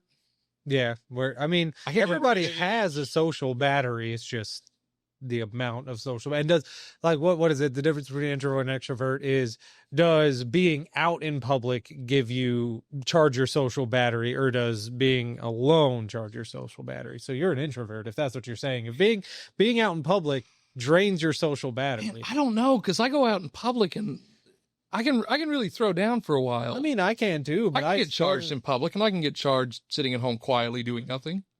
I do not get charged in public. No, once I'm done with. No, you do not. Public, you definitely hit a wall, and you're like, I'm done. I'm going home. Yeah, I'm the opposite. I've got to be out and in the middle of it. Really, I really enjoy it. I really enjoy going to shows and the energy that the band gives, the energy that the crowd gives. I try to consume energy just about as much as you can. Yeah, and just recharge my battery. And I can be in the middle of 500 people and I'll find somebody to talk to. Yeah. I will make it happen. I will seek them out. It will happen. So I am an extrovert, I think, overall. I do enjoy my downtime. I do enjoy alone time, but at the same time, I can't be in the house by myself for more than a day and a half, 2 days at most. I start going crazy. Start looking like Jack Nicholson in The Shining and just... Yeah, actually, yeah. I look in the mirror and I'm like, oh, you're going Jack. Well, I'd say, man, as a fireman who knows how to wield an axe, I don't know how I feel about knowing you go into Jack Nicholson mode. It's probably not a good idea to keep me in the house for more than a day and a half. Just that's what it sounds like. I know. That's what it sounds like. Now I could sit in the house. When we got this snow, like I said, I live out in Clarksville, and I mean, Clarksville was shut down for kids didn't go back into school until this Monday. They were out for 2 weeks since we got the snow. I have a 2-wheel drive 96 Ford Ranger, so I also don't get out in the snow. And I sat in the house for, I think, it was 6 days total, the weekend, and then I didn't go back to work till Friday of not this last week, but the week before. And I was perfectly fine with it. I was like, we got our groceries because we knew this was coming. I didn't have to go anywhere. I sat in the house for 5 days and played music and video games for 5 days. And I got through 4 days of it, and then I had to make my way down to Florida for a wedding.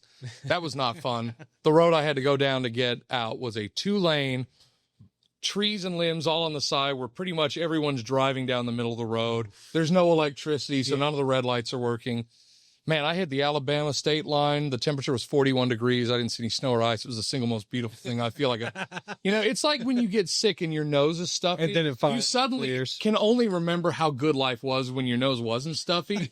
It was like, God, I hate the snow. I forgot how great it is when snow's. Well, you know what? I love snow. But when I can't go anywhere and I don't have power And all I'm hearing are limbs snapping outside. I never lost power. That was the other good thing. I had power. That was not fun. I did not like that. Don't talk to me. Done with you. You're out of this interview for the rest of the show. I live half a mile away from Fort Campbell, and I think that's why I never lost power. Of course, that's why. What makes you guys want to keep creating music? It's so much fun. It's an outlet. I enjoy writing and playing music, and especially playing with like this group. This group is my favorite group I've been a part of. And I don't know, some people dump a lot of time into video games. Some people dump a lot of time into cars. Some people super keep up with sports. I choose to dump most of my free time into playing music because I don't know, it's what I get the most out of personally. Yeah. And that's, yeah. And I think it's a really good way to connect with people maybe you wouldn't normally have in your social circle. There's something about especially going to open jams, being in Nashville, there's so many of something about getting on a stage with people you've never met and somehow figuring out how to make cues with each other strictly off of language is very you just kind of, and it really helps you as a musician. And it's just fun. It's a way to connect to people, you know. You might not be good at talking to people, but someone can connect with the lyrics of your song and what you're doing. And even though you're not good at talking, there is some kind of a connection happening. Yeah. I think it's a great way. It's a great way to connect with people. Are you guys where you want to be right now with the band? No, but we definitely want to work towards it. I don't know if we'll ever be at a point where we'll be making all of our money solely off of this band, and that's fine. I just love playing. All I want to do is get on more stages in front of more people and have more good times. Yeah. And I think really the way to just do it is to do it, you know? You sit down, you come up with the songs, you start booking the shows, and you just keep pushing. And, you know, if you get to do bigger gigs, great. And if you don't get to do bigger gigs, great. It's just fun being able to do it. Can't come into the arts expecting to be a millionaire and famous off of it. Yeah, especially living in Nashville, I can walk out the front door, throw a rock, and the odds are 3 to 1. I will probably hit someone who is A, a musician, and B, in a band. And good at it. And really good at it. Yeah. Yeah. Like, and talented, not just some guy that picked up. No, like talented musicians. They're everywhere. It's just figuring out how to commercialize it. I would not give up playing music for the world. No. If it were stop playing guitar today and I could have so many other things I want, I would not do it. I would so miss being able to make music, because anytime I hear any other music, all it does in my brain is go, that's really cool. I want to do that.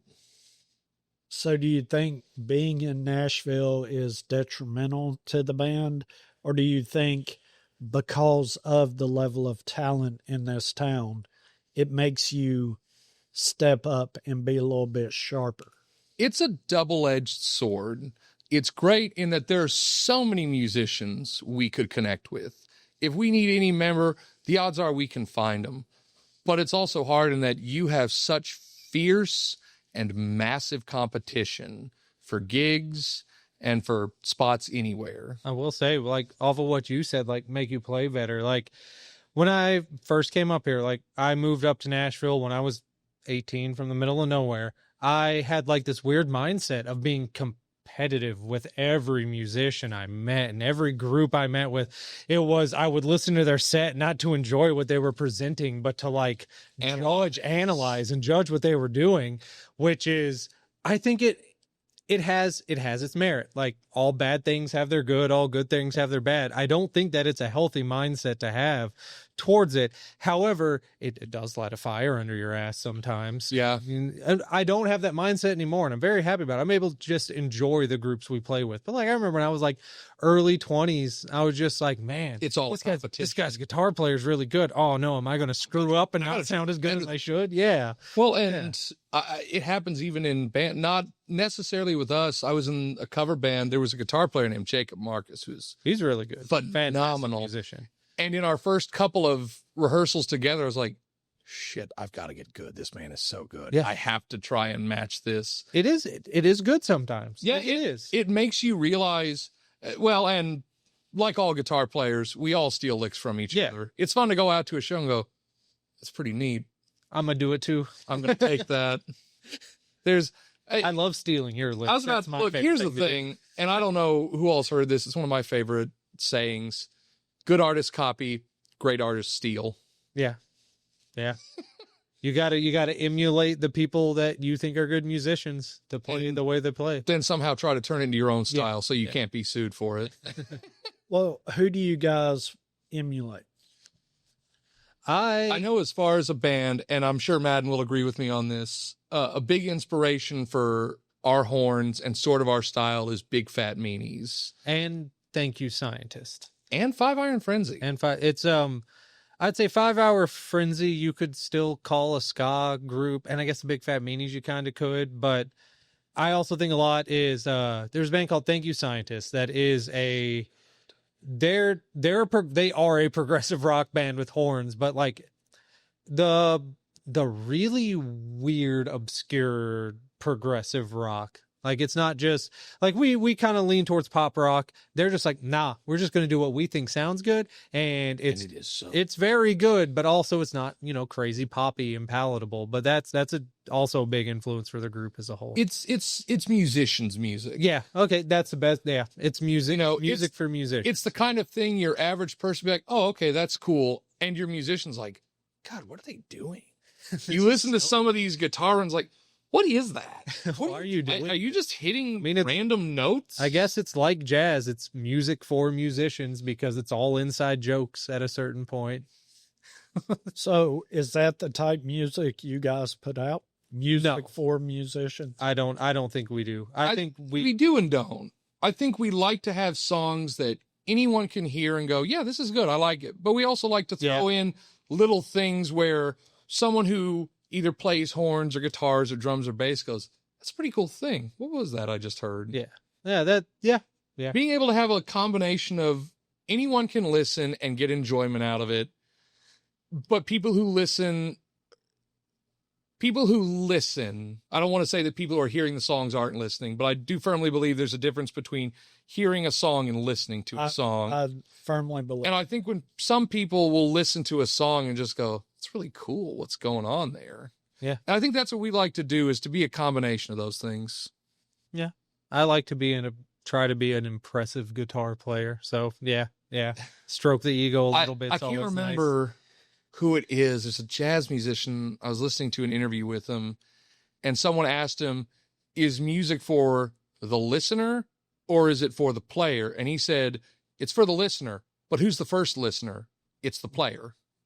And I think that's a lot of it is. I would say, I think that kind of, just to get on the heavy side, like the guitar players from Knocked Loose, I was watching an interview with them, and they literally said, the interviewer asked, like, hey, what was your, what's your inspiration for like being this ignorantly heavy? And they were just kind of like, if it makes us giggle when we write it, we ship it. And I'm like, okay. I think that's pretty good. Yeah, that's pretty valid. And there's nothing when you're writing a song and everyone in the room goes, that was great. Yeah. When everyone in the room can just sit around after someone go, yeah, that sounds cool. That's fantastic. That's a great feeling. Yeah. With a Martha Tripel, or is it Triple? Am I saying that right? However you want to say it. Man, Triple spelled L-E. Tripel is E-L. Sounds fancier. Much fancier. Martha, my dear, you fancy, fancy lady. All right. This is a Martha Tripel. It is a 8.0% ABV, 11.15 fluid ounce. Why is it 11.15 fluid ounce? That is tripping me out. Man, look at that head, though. Good gosh. This is a strong blonde ale. I've always been a fan of strong blondes, really. I was going to say, when I was in college, I impressed a piano student by playing Martha, My Dear on piano once. Nice. Didn't go anywhere. Well, I was still fat. Best. I was still fat and awkward, but was she a strong blonde? She was a strong brunette. Okay. That's fine. Yeah. There's nothing wrong with that. We'll work on that for the next interview. Yeah, we'll find out how I'll find a strong brunette beer.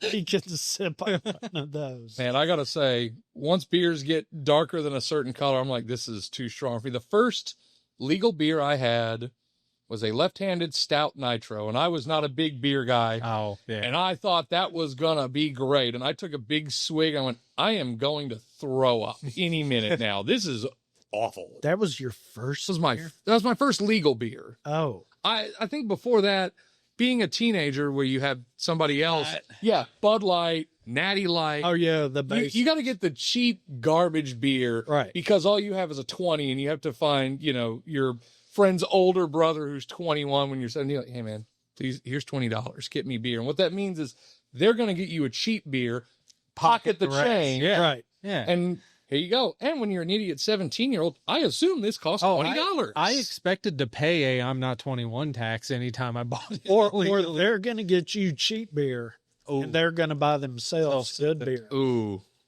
good ploy. My first legal drink was a Bahama Mama from Red Lobster. Nice. Man.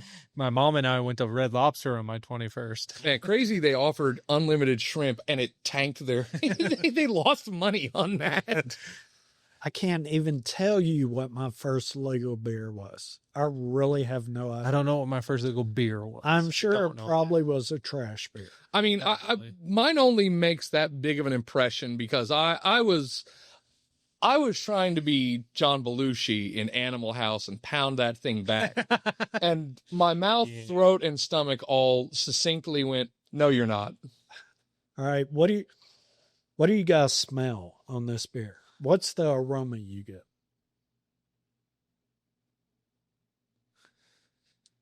Would very malty be the very right malty. Term? I get some malt. Yeah. I get a little light malt, but I get a little allspice, get a little banana. It doesn't have it near as strong as I felt like the Golden Monkey did. This one feels a little more subdued, not quite as. I think I'm going to say bright. I don't know if anyone knows what I mean when I say bright, actually, but yeah. It's a little more dialed back. Then, yeah. All right, well, let's take a sip. Let's do. Cheers. Cheers.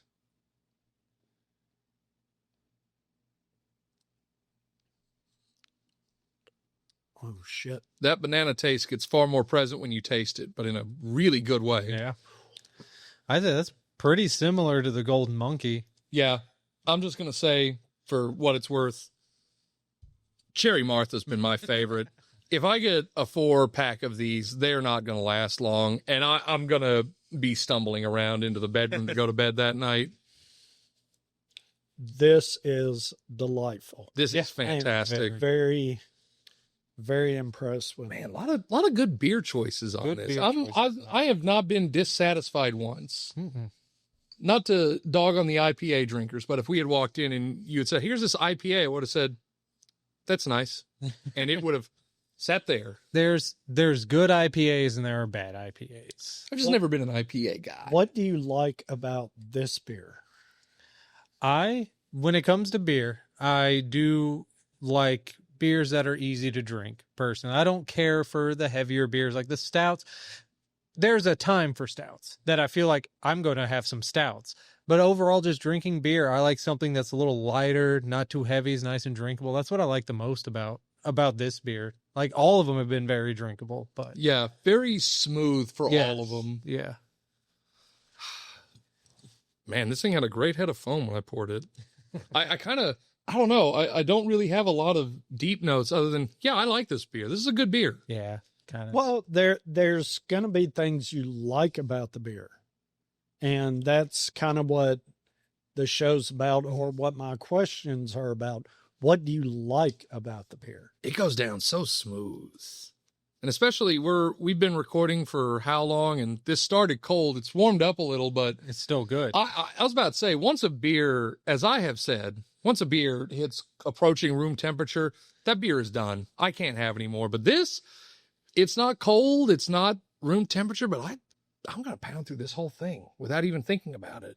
Well, there's a couple more in the cooler down there, so we can, once you get through that, we can definitely jump Excuse me again. All right. We can definitely jump into one or two more if that's what it takes. Okay. I'll make that sacrifice. Okay. Sacrifice for music. I'll sacrifice the It's a music. sacrifice for music that you're willing to make. As any musician who has had too many beers on a stage, we've all made the sacrifice of, I will have one more beer and I will not play as good. Unfortunately, you got to learn that. Or you might play better. See, here's the thing. I wish. I wish. If I'm having a bunch of beers, I will get sloppier and sloppier. Now, if I'm smoking, and I'm just going to say legal substance because THCA is still legal, I think technically, I can say that. Man, I get a little more smoother with that. But when it comes to beer, the more alcohol in my system when I play, the sloppier it's going to be, and the more in my head I'm like, no, this sounds great. And I listen back to it a day later. I'm like, ooh. I think that's part of maturing as a musician is realizing you should only have like one or two. You should have a take the edge off beer, not a get drunk beer. Get drunk beer is for when the set's over. Yeah. But pre-set, during set, handful of beers, shake the top end of nerves off. Fantastic. So while we're enjoying this beer, what is the top of the mountain for you guys when it comes to music? If all my dreams came true, I'm not looking for fame. I'm not looking for glory. I'm not looking to be ridiculously rich. If I could figure out a way for my time to be spent making music and I could live a comfortable life, that's what I want out of music. If it's playing cover gigs 3 nights a week and I bring home enough money for that to be my main job, perfect. If it's touring with a group of original artists and making enough money, perfect. If it's playing on a cruise ship, perfect. If it's playing at a music park, perfect. I just want to figure you out of a 9 to 5. Yeah, I just want to figure out a way to spend my time playing or creating music, and it be what pays my bills. And I don't have to be rich, just pays my bills, allows me to live a comfortable life. I'm pretty much in the exact same boat. What it takes to just be able to do what I love for a living. Mm-hmm. Now, if I can be rich, that would be great. I'm not saying the fame would be nice. I'm not saying I don't want it. It's just not the goal. Yeah. If it happens, well, yippee. Mm-hmm. But if it doesn't happen and I'm able to afford just a nice life where I don't feel like I have to worry about finances all the time, that'd be fantastic. Well, it's crazy how many artists I've interviewed say the exact same thing. And I've said this on other shows. It's my thought process is an indie artist wants to say, I want to sell out Bridgestone Arena, or I want to sell out Geodis Park. Mm-hmm. I want to sell out these big venues where there's thousands of people coming to watch my show, and I want to go on tour, a nationwide tour, and play huge venues. But I'm not going to say all. 99% of the artists I talk to, they're like, man, if I could support my current lifestyle just by playing music and writing music and not have to worry about bills and not have to worry about going to a job, my job be going to the studio and creating, that would be enough. Yeah. So I'm going to ask you guys this because I have never asked anyone else this. Is that what music is really about? No. I think that it has, so to like reel it back just a touch, the amount of hours that I put into music is, I would say equivalent to working a part-time job on top of my full-time job. Cause I play with multiple groups. This is my passion project. This is the group that I really get to write and explore my creativity with, but I do play with other groups. And it's like a part-time job, and it just doesn't pay well. And I'm spending like a lot of my free time doing it. And I think that is just a product of, I guess, just kind of how things work, of like the gig economy things have gone to in the past. I don't know. So like I'm I'm only 30, so like I'm in that weird middle age where like I know some of the older stuff, but like I'm still young enough that like, I grew up with cell phones and the internet and everything. But like from what I've noticed is like I spend these amount of hours and I would like to be compensated for those hours. However, I'm going to do that regardless. So I cannot, be like, you have to pay me for this or I'm not going to do it, because that's not true. I'll do it for free. I do it for free all the time. Don't advertise that. Otherwise, they won't pay you at all. I do it for free all the time. And it's just because I want to be able to spend my time, because I could become a better musician. And, excuses are like assholes. Everybody has one. But nobody wants to hear it. Nobody wants to see them.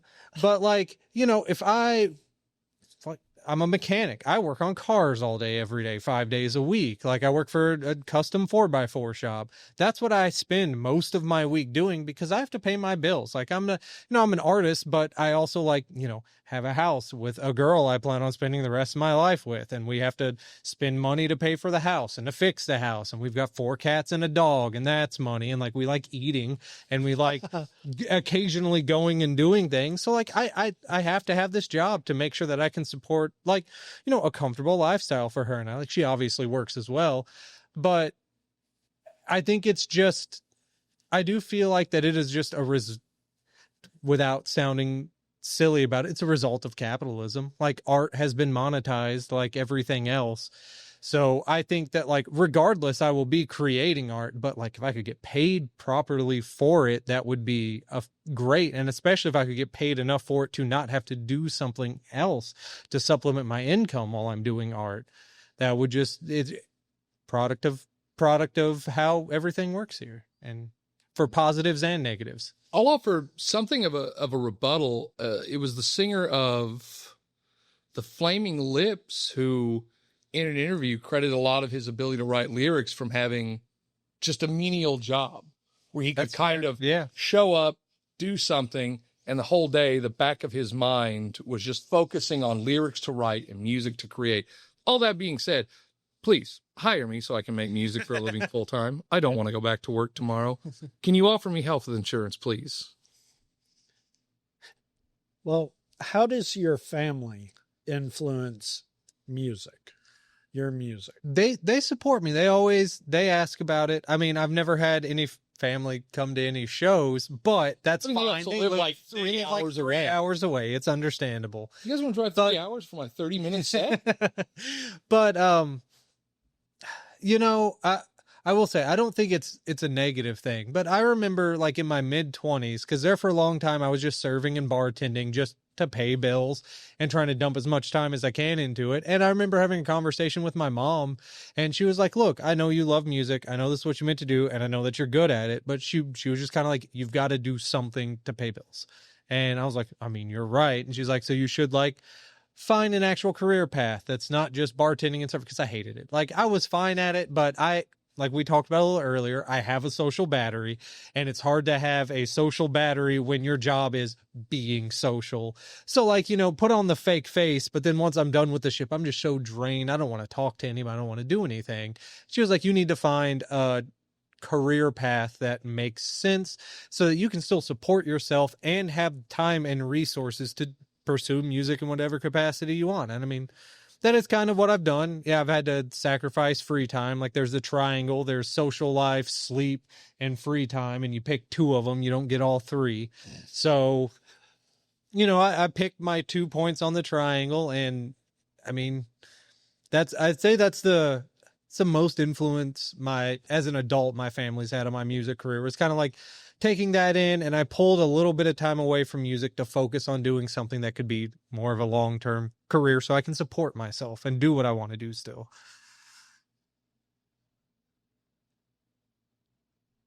Man, I kind of lost my answer. I was paying a lot of attention to yours. Like, that's really good. I forgot what I was thinking. I don't think so a whole lot, really, outside of, with the exception of my stepdad, who is also a guitar player and a phenomenal vocalist. I don't come from a real musical background. My parents are supportive of what I do. They understand how important it is to me. But like, all I have outside of my stepdad is my mom is one of those church pianists where with sheet music in front of her, she can play it. And as soon as you pull it away, I don't know what to play on this instrument. This has become just nothing but buttons. What is some good advice you guys have been given in life and in music? I think one of mine was from the History of the Eagles documentary, where Glenn Frey was talking about working with Bob Seger. And Bob Seger said, if you want to make it in the industry, you need to learn how to write. And Glenn Frey goes, well, what if the songs are bad? And Bob Seger's response is, they're going to be bad, but eventually you work at it and it will be good. You know, just because you aren't as good as you want today does not mean you're never going to be there. It takes blood, sweat, and tears. There will be setbacks. There will be moments that you don't think this is for you. You just kind of have to push through. If it's what you love, you will push through. If it's not something you love, then don't do it. But if you love it, no matter what is coming at you, continue to do it. Whether you're making good money doing it or whether you're not getting paid, if you're doing it for the love of the craft, you'll want to keep pushing no matter what. Do you guys do anything in the arts outside of music? No. It's been a long time. I used to draw. I really should get back into it more. I didn't know that. Yeah. Yeah. I mean, I used to draw. I really loved it. And then I picked up a guitar, and the majority of the things I liked before that almost immediately slipped away. And this hunk of wood with some metal and some wires became a complete obsession. Yeah, I've never really been involved in any other types of art. I appreciate them, obviously, but yeah. Music's the only art I've ever pursued. I've tried drawing and was like, I'm not good at this. I'm not doing this, but Well, is there anywhere someone can find your work as far as drawings? No, I could not tell you the last time I sat down and really just drew something. My thing I used to draw a lot of, and you're going to love this. I used to draw trains a lot. Man, I love trains so much. They're so cool. Well, what about like album art or Album art? All of our album art was done by a girl named Lauren Shore, who I worked with 5 years ago. Oh my gosh, that was 2021. yeah. you're getting old? She, well, like when we first started, and it's kind of changed, we had this idea. We wanted a lot of our covers to be liminal spaces. And I said something to her. She's like, oh, perfect. I have a whole file folder.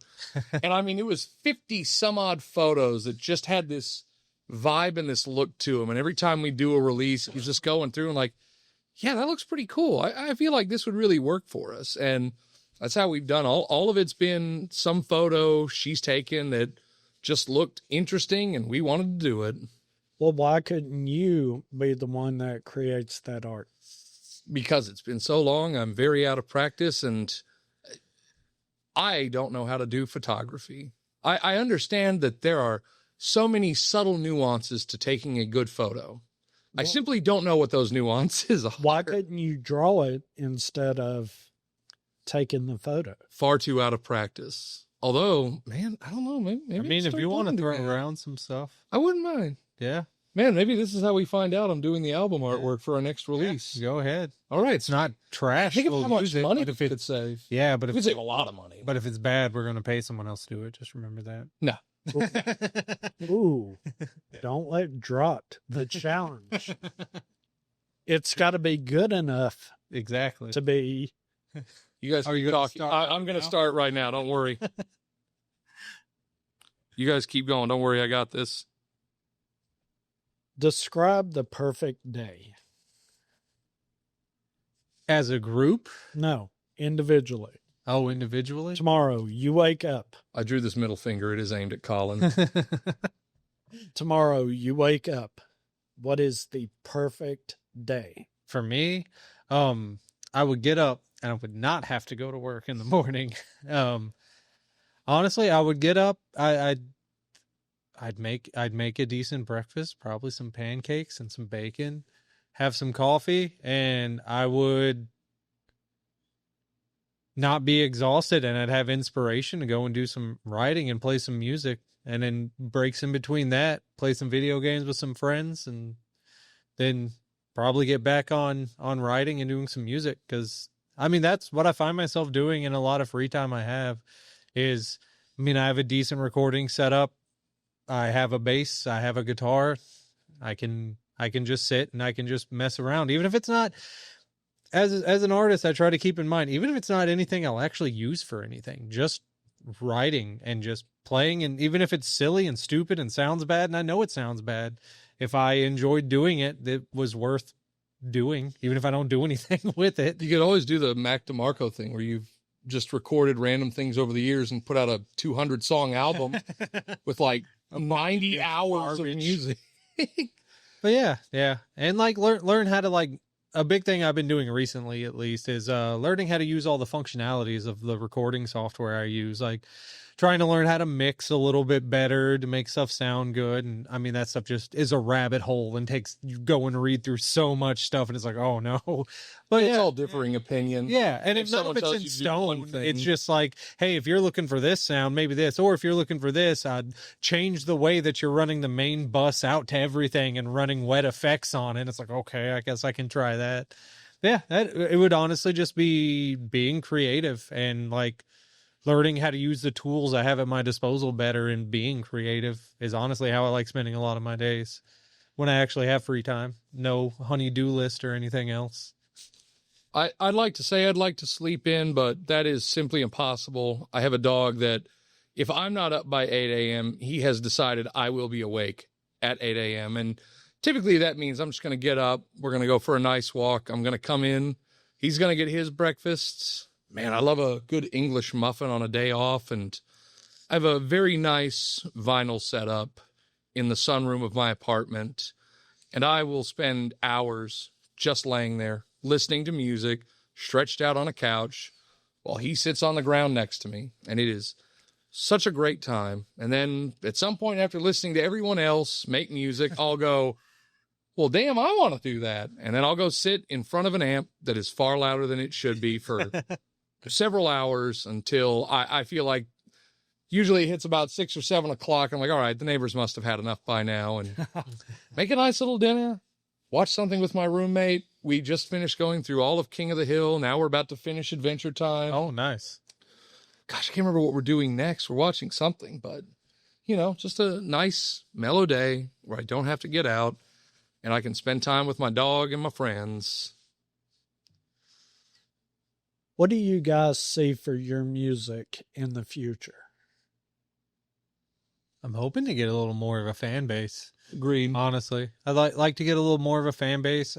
I wouldn't mind playing shows with bigger acts to get ears on us, really, more than anything else.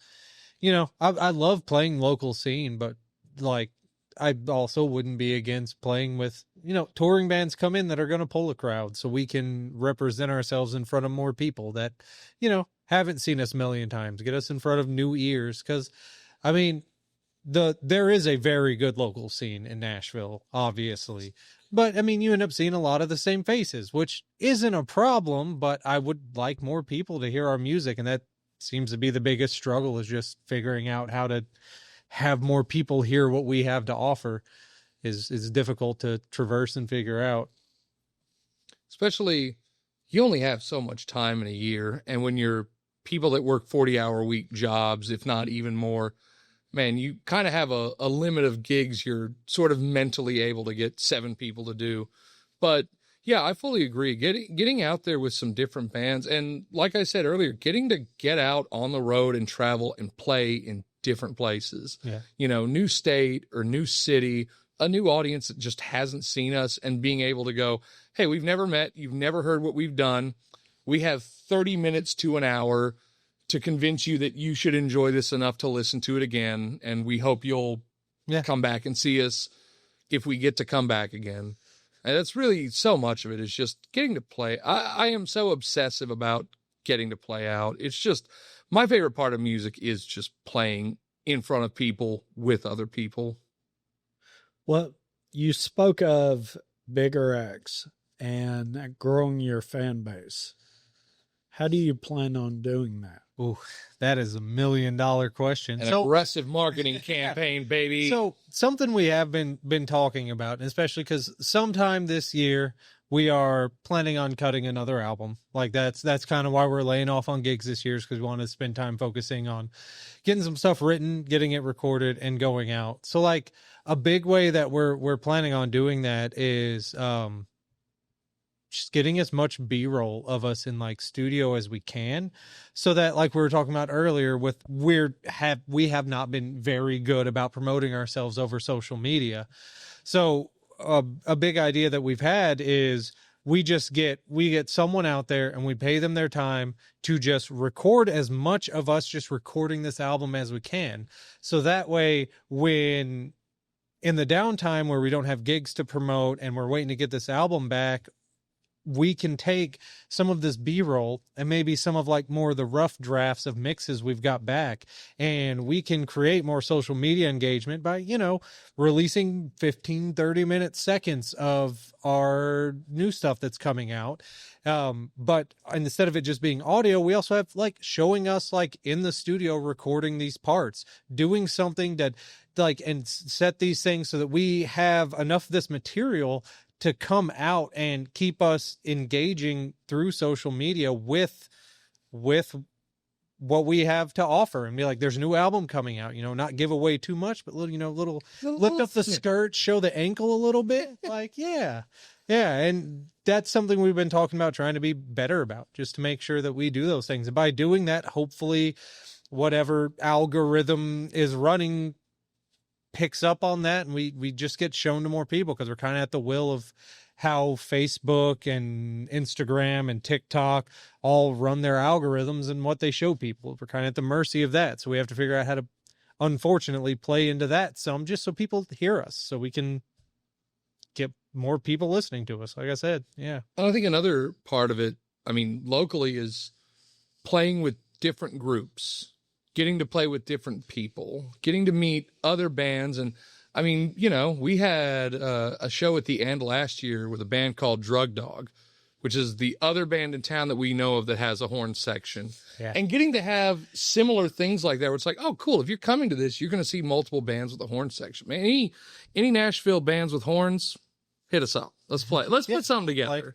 But that's really so much of it, is getting out and networking. And that's such a big part of independent music. Since you don't have a representative doing that for you, you got to go out, you got to put in that legwork, you got to meet people.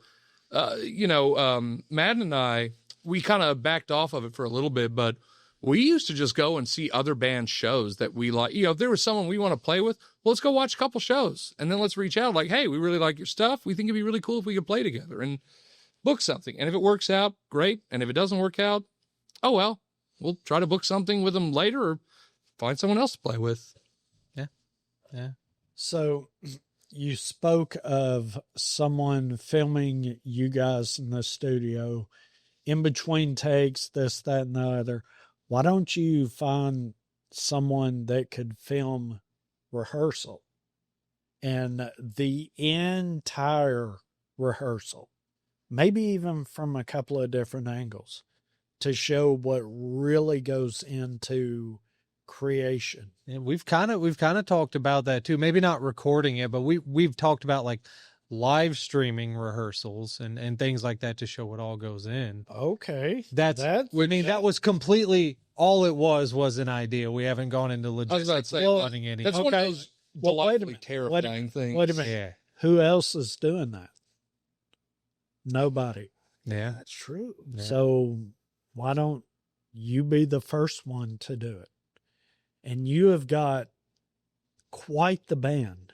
It's not just guitars, drums, keys, bass, vocals. Your band has so much more.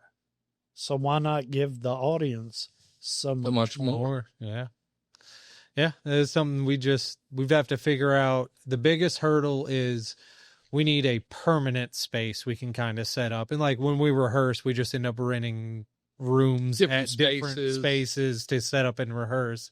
And that's been the biggest hurdle, is none of us have I mean, honestly, I don't think we've even honestly really looked for a permanent space either, for what it's worth. But none of us. Well, where do you rehearse?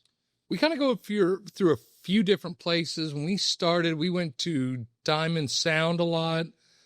Then what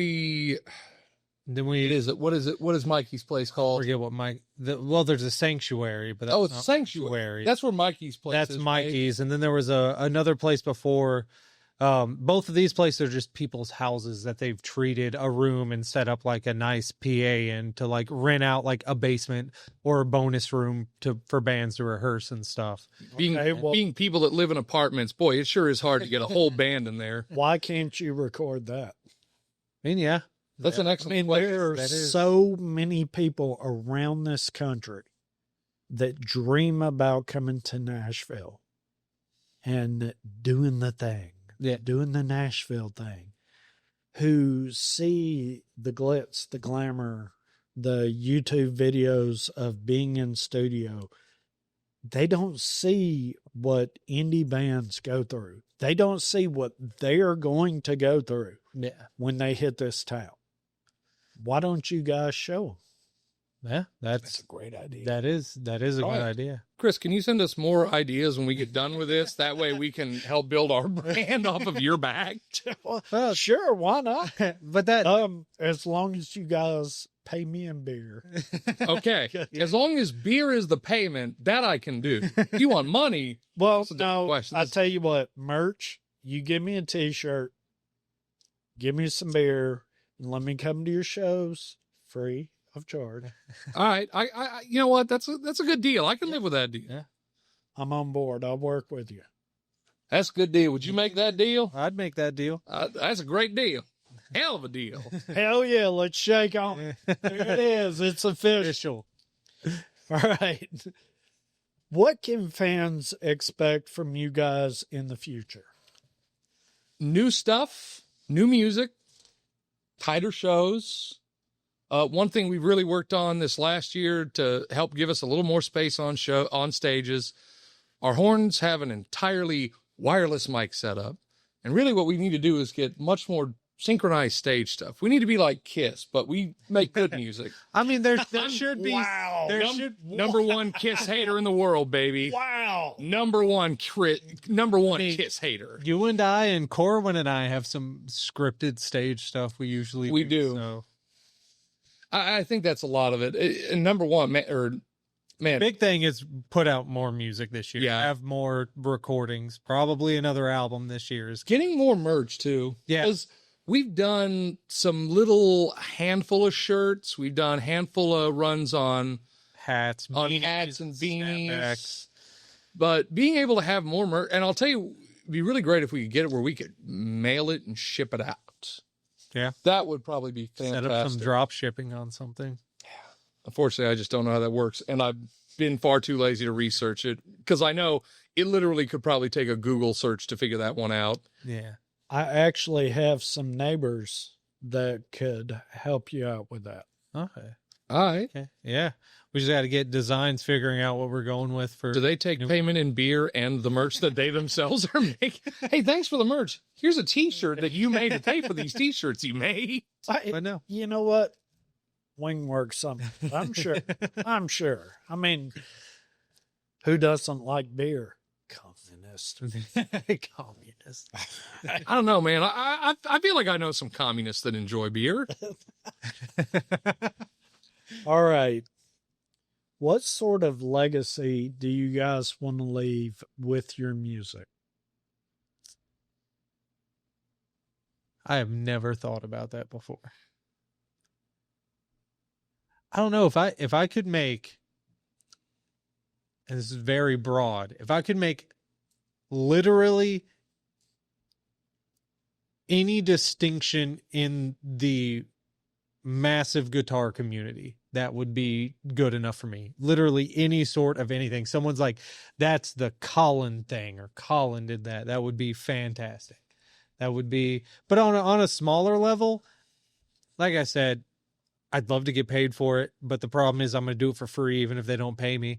I mean, even in a smaller community, just being known as someone that, like when I when I went to college, I did not go for like jazz studies or jazz performance. I went for music education. I was planning on being a music teacher.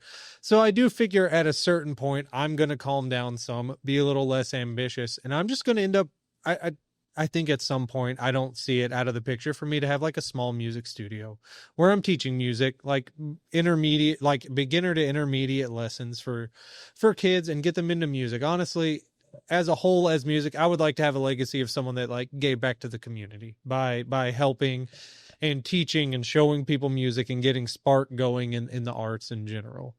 That's kind of what I'd like to leave. The legacy I'd like to leave on anything I do musically, whether it's this band, which definitely this band, but anything else I do, is that when people hear it, they can hear that there is just a passion and a drive and a love behind anything that I do. You know, even if you just see me playing a cover gig where nothing is anything that I've written, you can look at it or you can hear it and go, yeah, he was giving it everything he had. What should I hear when I listen to your music? I think...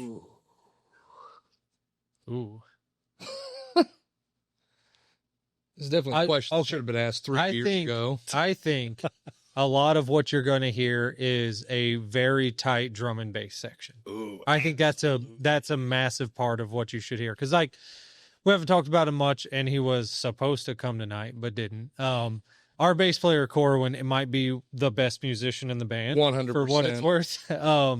He's just a fantastic bass player in like multiple facets. He can be show off if he needs to be, but he also keeps stuff very tight and everything really good together. And I think, in all honesty, I think that is one of our biggest strengths as a group, is how tight our like drum and bass section are.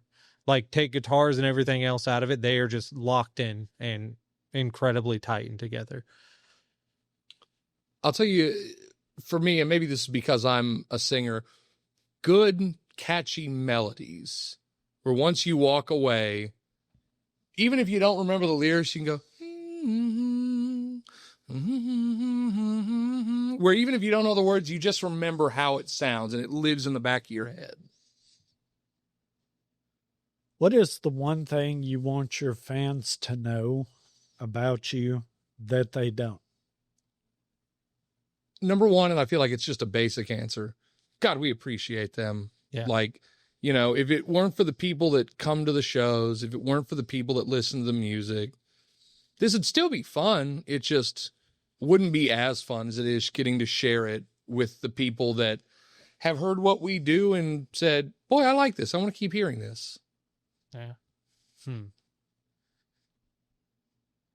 Man, talk to us at any point in time. You can come and talk to us. No matter how awkward you are, I promise we're just as awkward. It does not matter. We're nothing but a bunch of band kids. Of course, we're awkward. Yeah. And just chat with us, say anything. Hang out, have a good time. Hang out and have a good time. Yeah. Not just when we're on stage, but man, when we're done with a set, we're sitting out front loading stuff in. Hang out, have a good time. Yeah. Well, what about if there's someone from the Midwest that can't show up to a show? Can they reach out on social media? Hit us up on Instagram, and we'll start planning our next booking of shows to head up that way. Because I know we've Madden loves Minnesota. I know he wants us to head up there so badly, and I'd love to. I would love to play anywhere we can. If we are being told that we have an amount of people that will come out to a show if we come and play somewhere, we will obviously do everything we can to come out there and play a show. Yeah, if you want us to play, we'll play. Yeah. You don't have to do very much to convince us to do that. No, I have done my fair share of DIY tours and sleep on people's basement floors for weeks on end. It's fine. I might be 30 and it might make my back hurt, but I just make it work. I just got to say, because I love this story, our ska band went on a tour. Did you have the flu? Was it when we went to New York? I had the flu. He had the flu. We get into this hotel room, and by getting to this hotel room, I mean, it was a maximum of 4 people, and we snuck 7 in. And it's 2 in one bed, 2 in one bed, 2 on an air mattress, and Colin, sick with the flu, laying on the floor with no blanket, with his head on a TV stand to sleep. It was fine. It was fine. I've slept on worse. I went out with Soviet Shitska, and I slept on a hardwood floor on a second story, pre-modern, so like late 1800s built house in Buffalo, and the floor was just wavy, and it was this hardwood floor, and it was terrible. Let me ask you real quick, how long have you been in Soviet Shiksa? I don't know. He has been in this band since, I feel like, at the very least, 2018. At the very least, yeah. And he still can't say the name right. It's Shiksa, Shiksa. And every time he says it, and I've been listening to this whole podcast, like, yeah, you know this band, I'm in Soviet Shitska, and I'm like... I mean, it's Shitska. It's like when people say espresso instead of espresso, it drives me up a wall. I'm sorry, I can see how the word is spelled. No, you can't. Yes, I can. You don't know how to read. You're right, I don't. He's in the band. They're not. Yeah. That's true, I guess. I'm calling Chris, dude. I'm telling him to deliberate this. All right. So, guys, we're up against the wall for this podcast. And I have one more question. What are 2 questions you wished I would ask during this podcast that I didn't? And what are the answers to those questions? I know which one I want to start with. We'll do that one second. Number 1, how to deal with setbacks. You know, I think some people, when they're in, especially when they're younger, and you get involved in a band and you have a setback, whether it breaks up, you lose a member, you have a bunch of bad gigs, it's trying to figure out, where do you go from a failure? How do you learn from it? And then how do you get better from it? You know, what did X gig or X experience, what could you have changed about that to fix it? And if you can recognize what you could have changed to fix that, take that lesson and apply it in the future. Because I know with us, we've had a lot of setbacks. This guy broke his collarbone when we had some gigs lined up that we had to bail out on. We've had our current trombone player, Ben. Actually, our first trombone player, Kyle, got a better job, and he left, and we were without a bone player for a while. You got to try and figure out, that's a setback. How do we figure out what to do? And that one's easy. You try to find another member, but if you play a bad gig, what caused it to be bad? What can you do to fix it? And what if it's out of your control? Because sometimes you just have a bad gig. Even if you play really good, even if you work hard, there's always going to be some kind of a setback. And I know for me, I've gotten much better as time has gone on, but for a long time, if something went wrong, it would just eat at me for weeks, and I couldn't look past it. It was just like, well, that happened. What do we do now? And I think, again, and I think I've said it a few other times, there's such an importance of just keep going, learn as much as you can from whatever setbacks and whatever failures you've got. Take that lesson, learn from it, and continue on doing it, especially if it's something you're passionate about. Yeah.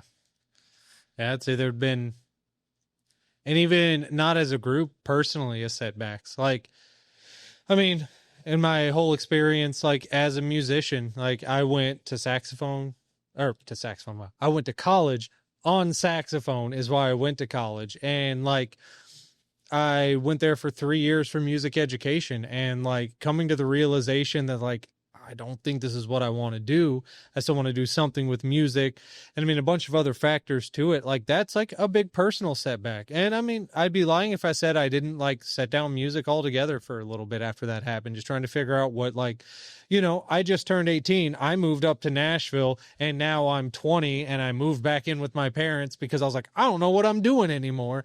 And just like accepting that, like, you know, failure makes you look at things and makes you recognize what's important, what you actually want to do, and what are the things that you just thought you wanted to do but aren't. And whether or not you're going to continue pursuing the things you're passionate about. Because a year later moved back up to Nashville and was like, I'm going to find some way to play music. And I got a job, and I served and bartended for 4 years and was like, playing with different groups, trying to figure stuff out. And there were plenty of setbacks in that as well. And it's just, I mean, I guess it just boils down to kind of like what he said. If you have a passion for it, the setbacks, you're going to learn from it. They're not going to tear you down and make you not want to do it, although sometimes it feels like that. God, They're going to like give you motivation to be like, okay, this is where I screwed up. And like a prime example with this group, I said I didn't want to play any gigs until we had music recorded. I was like, there's not really a point. I was like, I'm going to be honest, in the way that we're approaching this group, we're not just like a cover band, which there's nothing wrong with, obviously, but we're not just a cover band going and playing shows, being entertaining. Like, we're wanting to present art. And yes, playing live is an aspect of that art. But what's the point of us playing live if there is no way for anybody to enjoy our art if we're not playing live? And like when we got the group together, I was like, one of my big things, I was like, I don't really want to gig until we have something we can give to people after we gig, because that's important. I think it's a setback to go play shows and then not have any way for people to listen to what they gave you outside of playing the live shows. And, I've had that as a setback in bands. Like, you go play a gig, people are like, that was a lot of fun. I enjoyed what you had. Do you guys have any CDs? And then be like, nope. No, we don't. See you later. We have no way of you to listen to us outside of that, outside of seeing us live. And I think that like just learning from those things, like that's a lesson I learned from is like very important, that if it's a passion, you're going to figure out a way to not be embarrassed and you're going to figure out a way for this to feel good, not feel bad. Whether it's making sure you're more prepared and you have more things so that you're not disappointing people whenever you present them with what you have. Or not having too many beers and a Dr. Pepper shot right before you go on and forgetting the lyrics to a couple of your songs. Yeah, there's also that. Not a personal experience thing. Just a random statement of fact. This guy I know, it happened to him. Yeah, it happened. This guy, I know. And then this is kind of specific to the two of us we wrote down.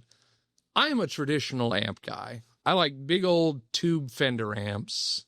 And I like my Stratocaster and my pedal board. This boy's a modeler.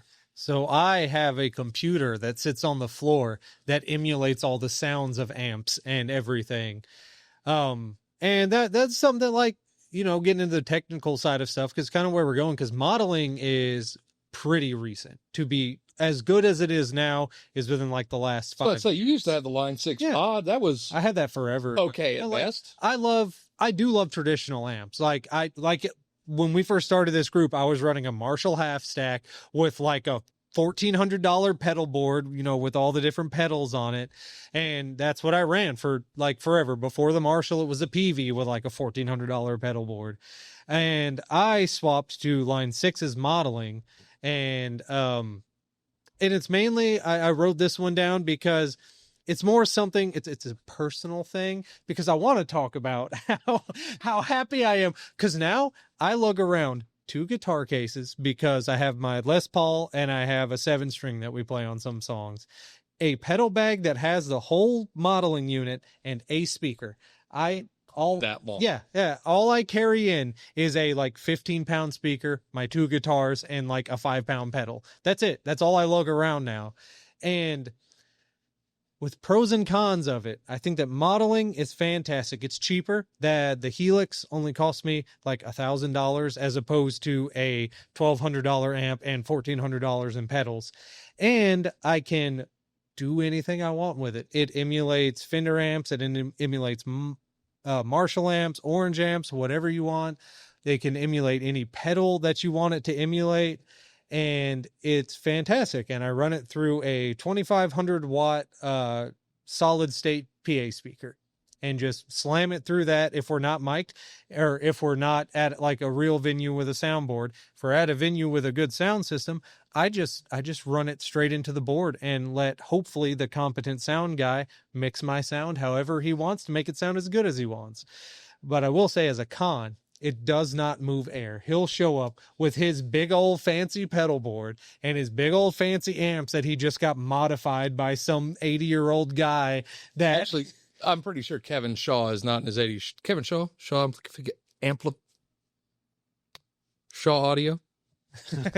But it doesn't move air. Like there are differences. I am sacrificing some things to have all of this convenience, but in a mix, you can't tell. If you sit them side by side and you're listening to him running pedals and tube amps and me running a computer through a loudspeaker, you can hear differences. I don't move air like he moves. My sound's not quite as like hot and warm as his is, but once you mix them into a band, you can't tell a difference. And he's even admitted it. Yeah. When we recorded the last album, he was just like, I can tell a difference if we listen to them by themselves, but in a mix, you cannot tell that I'm not using real amps. And that's just something, because I get, like him, big gearheads. And he's not quite the elitist that some people I've met have, but like people will hear us and they're like, oh, there's like really cool, interesting guitar stuff going on. I wonder what these guys are running. And they are always so disappointed when they come and ask me what I'm running. Cause I'm like, I have this Line 6 modeling unit and a head rush speaker. And they're like, oh, cool. But then they'll go over to Noah and they'll have a 45-minute conversation about his pedals and amps. My shitload of pedals and this big 40-pound monstrosity that's sitting up on the stage. But I love old school amps. And as I have told him, my problem with modelers is I have option paralysis. If I have access to everything under the sun and I can control every parameter, I'll never decide on something. But having something on my board like a Phase 90 where my control is one knob, I'll pretty easily figure out where I want this one knob put. And I'm not a menus guy. If I'm in the middle of a gig and I'm playing and I go, there's too much gain, I want to look right down, see what pedal is on, and adjust it and go right back to it. And I'm sure you can definitely do that easier on modelers, but every time I've ever messed with them, it's like, okay, preset 1, I got to go to this. Now I have to adjust this tiny thing. Now I have to hit save.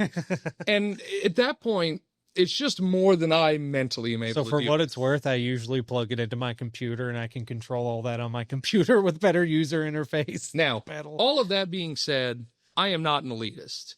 If you want to show up at a gig with a $2,000 amp and a $2,000 board and a $2,000 guitar, and that makes you feel good, great. And if you want to show up at a gig with a $200 amplifier, a $200 pedal, and a $200 guitar, and you feel good playing that, then absolutely do it. I am not one of these, my way is the right way. I do have a $2,000 guitar, but that's about it. But I think everything for guitar is so subjective, especially like when you use your 7-string, that's just a sound I'm not going to get out of a Fender Vibra. No, you're absolutely. I am not going to get this tight, weighted drive sound. I'm going to get a nice, mids-heavy, screeching sound. Yeah. And that's what I like. I love a good, bright, brash guitar. Yeah. And I like having Strat boy. I like having Fender and Gibson sitting at the Fender boy. So. Fender at the guitar, Fender at the amp, and baby, I am set. Good to go. And that's the thing. I really like that about us as guitar players is we're in the same band. We have such different tastes and how we want to approach it. And the longer we've done it, the better we've really been able to mesh how I want my guitar to sound and how he wants his guitar to sound. And it doesn't sound like two monstrously different sounds. It becomes very similar things. All right, guys, we're kind of up against the clock for this episode, but we're up against the clock and out of beer for this episode. So where can fans find out more about you guys? Our big thing, we pretty much market very heavily on Instagram. Our Instagram is point_taken_band. If you go there, we have a link tree that's got everything of ours. You can find all of our releases, everything we've got on every platform. Yeah. That's Instagram. We used to try to keep up far more with Facebook, but it's 2026. Instagram's the way to go. What about your YouTube? Gosh, I couldn't even think of the last time we uploaded something to our YouTube. I mean, I think it was probably when we last released something. Yeah. What is our YouTube? I don't like to say that out loud. I don't know it. I'm pretty sure it's Point Taken. I'm pretty sure everything is Point Taken Band. I think so. It is. I just know that it's Point Taken Band, and I have the link tree on the Instagram, so you can find everything from there. That is fair. It is. I'm sorry, the social media guy of our band was not here today. Again, like we mentioned earlier, that has been a shortcoming as us functioning as a business that we do plan on rectifying. We're simply Hasn't not happened social yet. media guys. Yeah. All right, last question. How are you guys doing? I'm doing good. Doing pretty okay. We're about to hit springtime. It's going to stop being cold. It's going to stop being dark at 5:30 in the afternoon. I can go outside and spend more time walking because I love being outside. I hate walking in the cold, though. That's terrible. Yeah, I don't have to run the used oil heaters at work, so the house is a little, or not the house, the shop is a little less Your second house. hot. Yeah, my second house, basically. So, and also I don't have cars raining on me in the shop anymore, so that's also nice. There's no more ice around. I'm pretty excited about that. But no, I'm really excited for this year. I'm actually really excited It's to gonna be a work good on year. get some new music released and hopefully play on it a good bit this year. And hopefully connect with more people. Yeah. 'Cause, I mean, at the end of the day, I think music is definitely, we write music for us because we enjoy it, but we also would love to share it with everybody and have people love what we do. Because at the end of the day, if we play to an empty room, that'll be fun for us. But boy, it'll be 1,000 times more fun if people are actually in there and they like what we're doing. All right. Well, ladies and gentlemen, thank you for making it to this part of the episode. If you enjoyed this episode, if you'll leave me a thumbs up and a comment below. If you didn't enjoy this episode, if you'll leave me a comment below and tell me why. And if you have any questions that you would like me to ask these guys next time we're together and having way too many beers, if you'll leave me a comment below and let me know, I'll make sure and ask these gentlemen. All right, guys, I appreciate y'all showing up for a episode of Two Beers with a Band. We appreciate Thank you you for having us. Yeah. Next time we'll get some more higher content beers and we'll try to. Cheers. All right. Well, All right. I'll have this sip.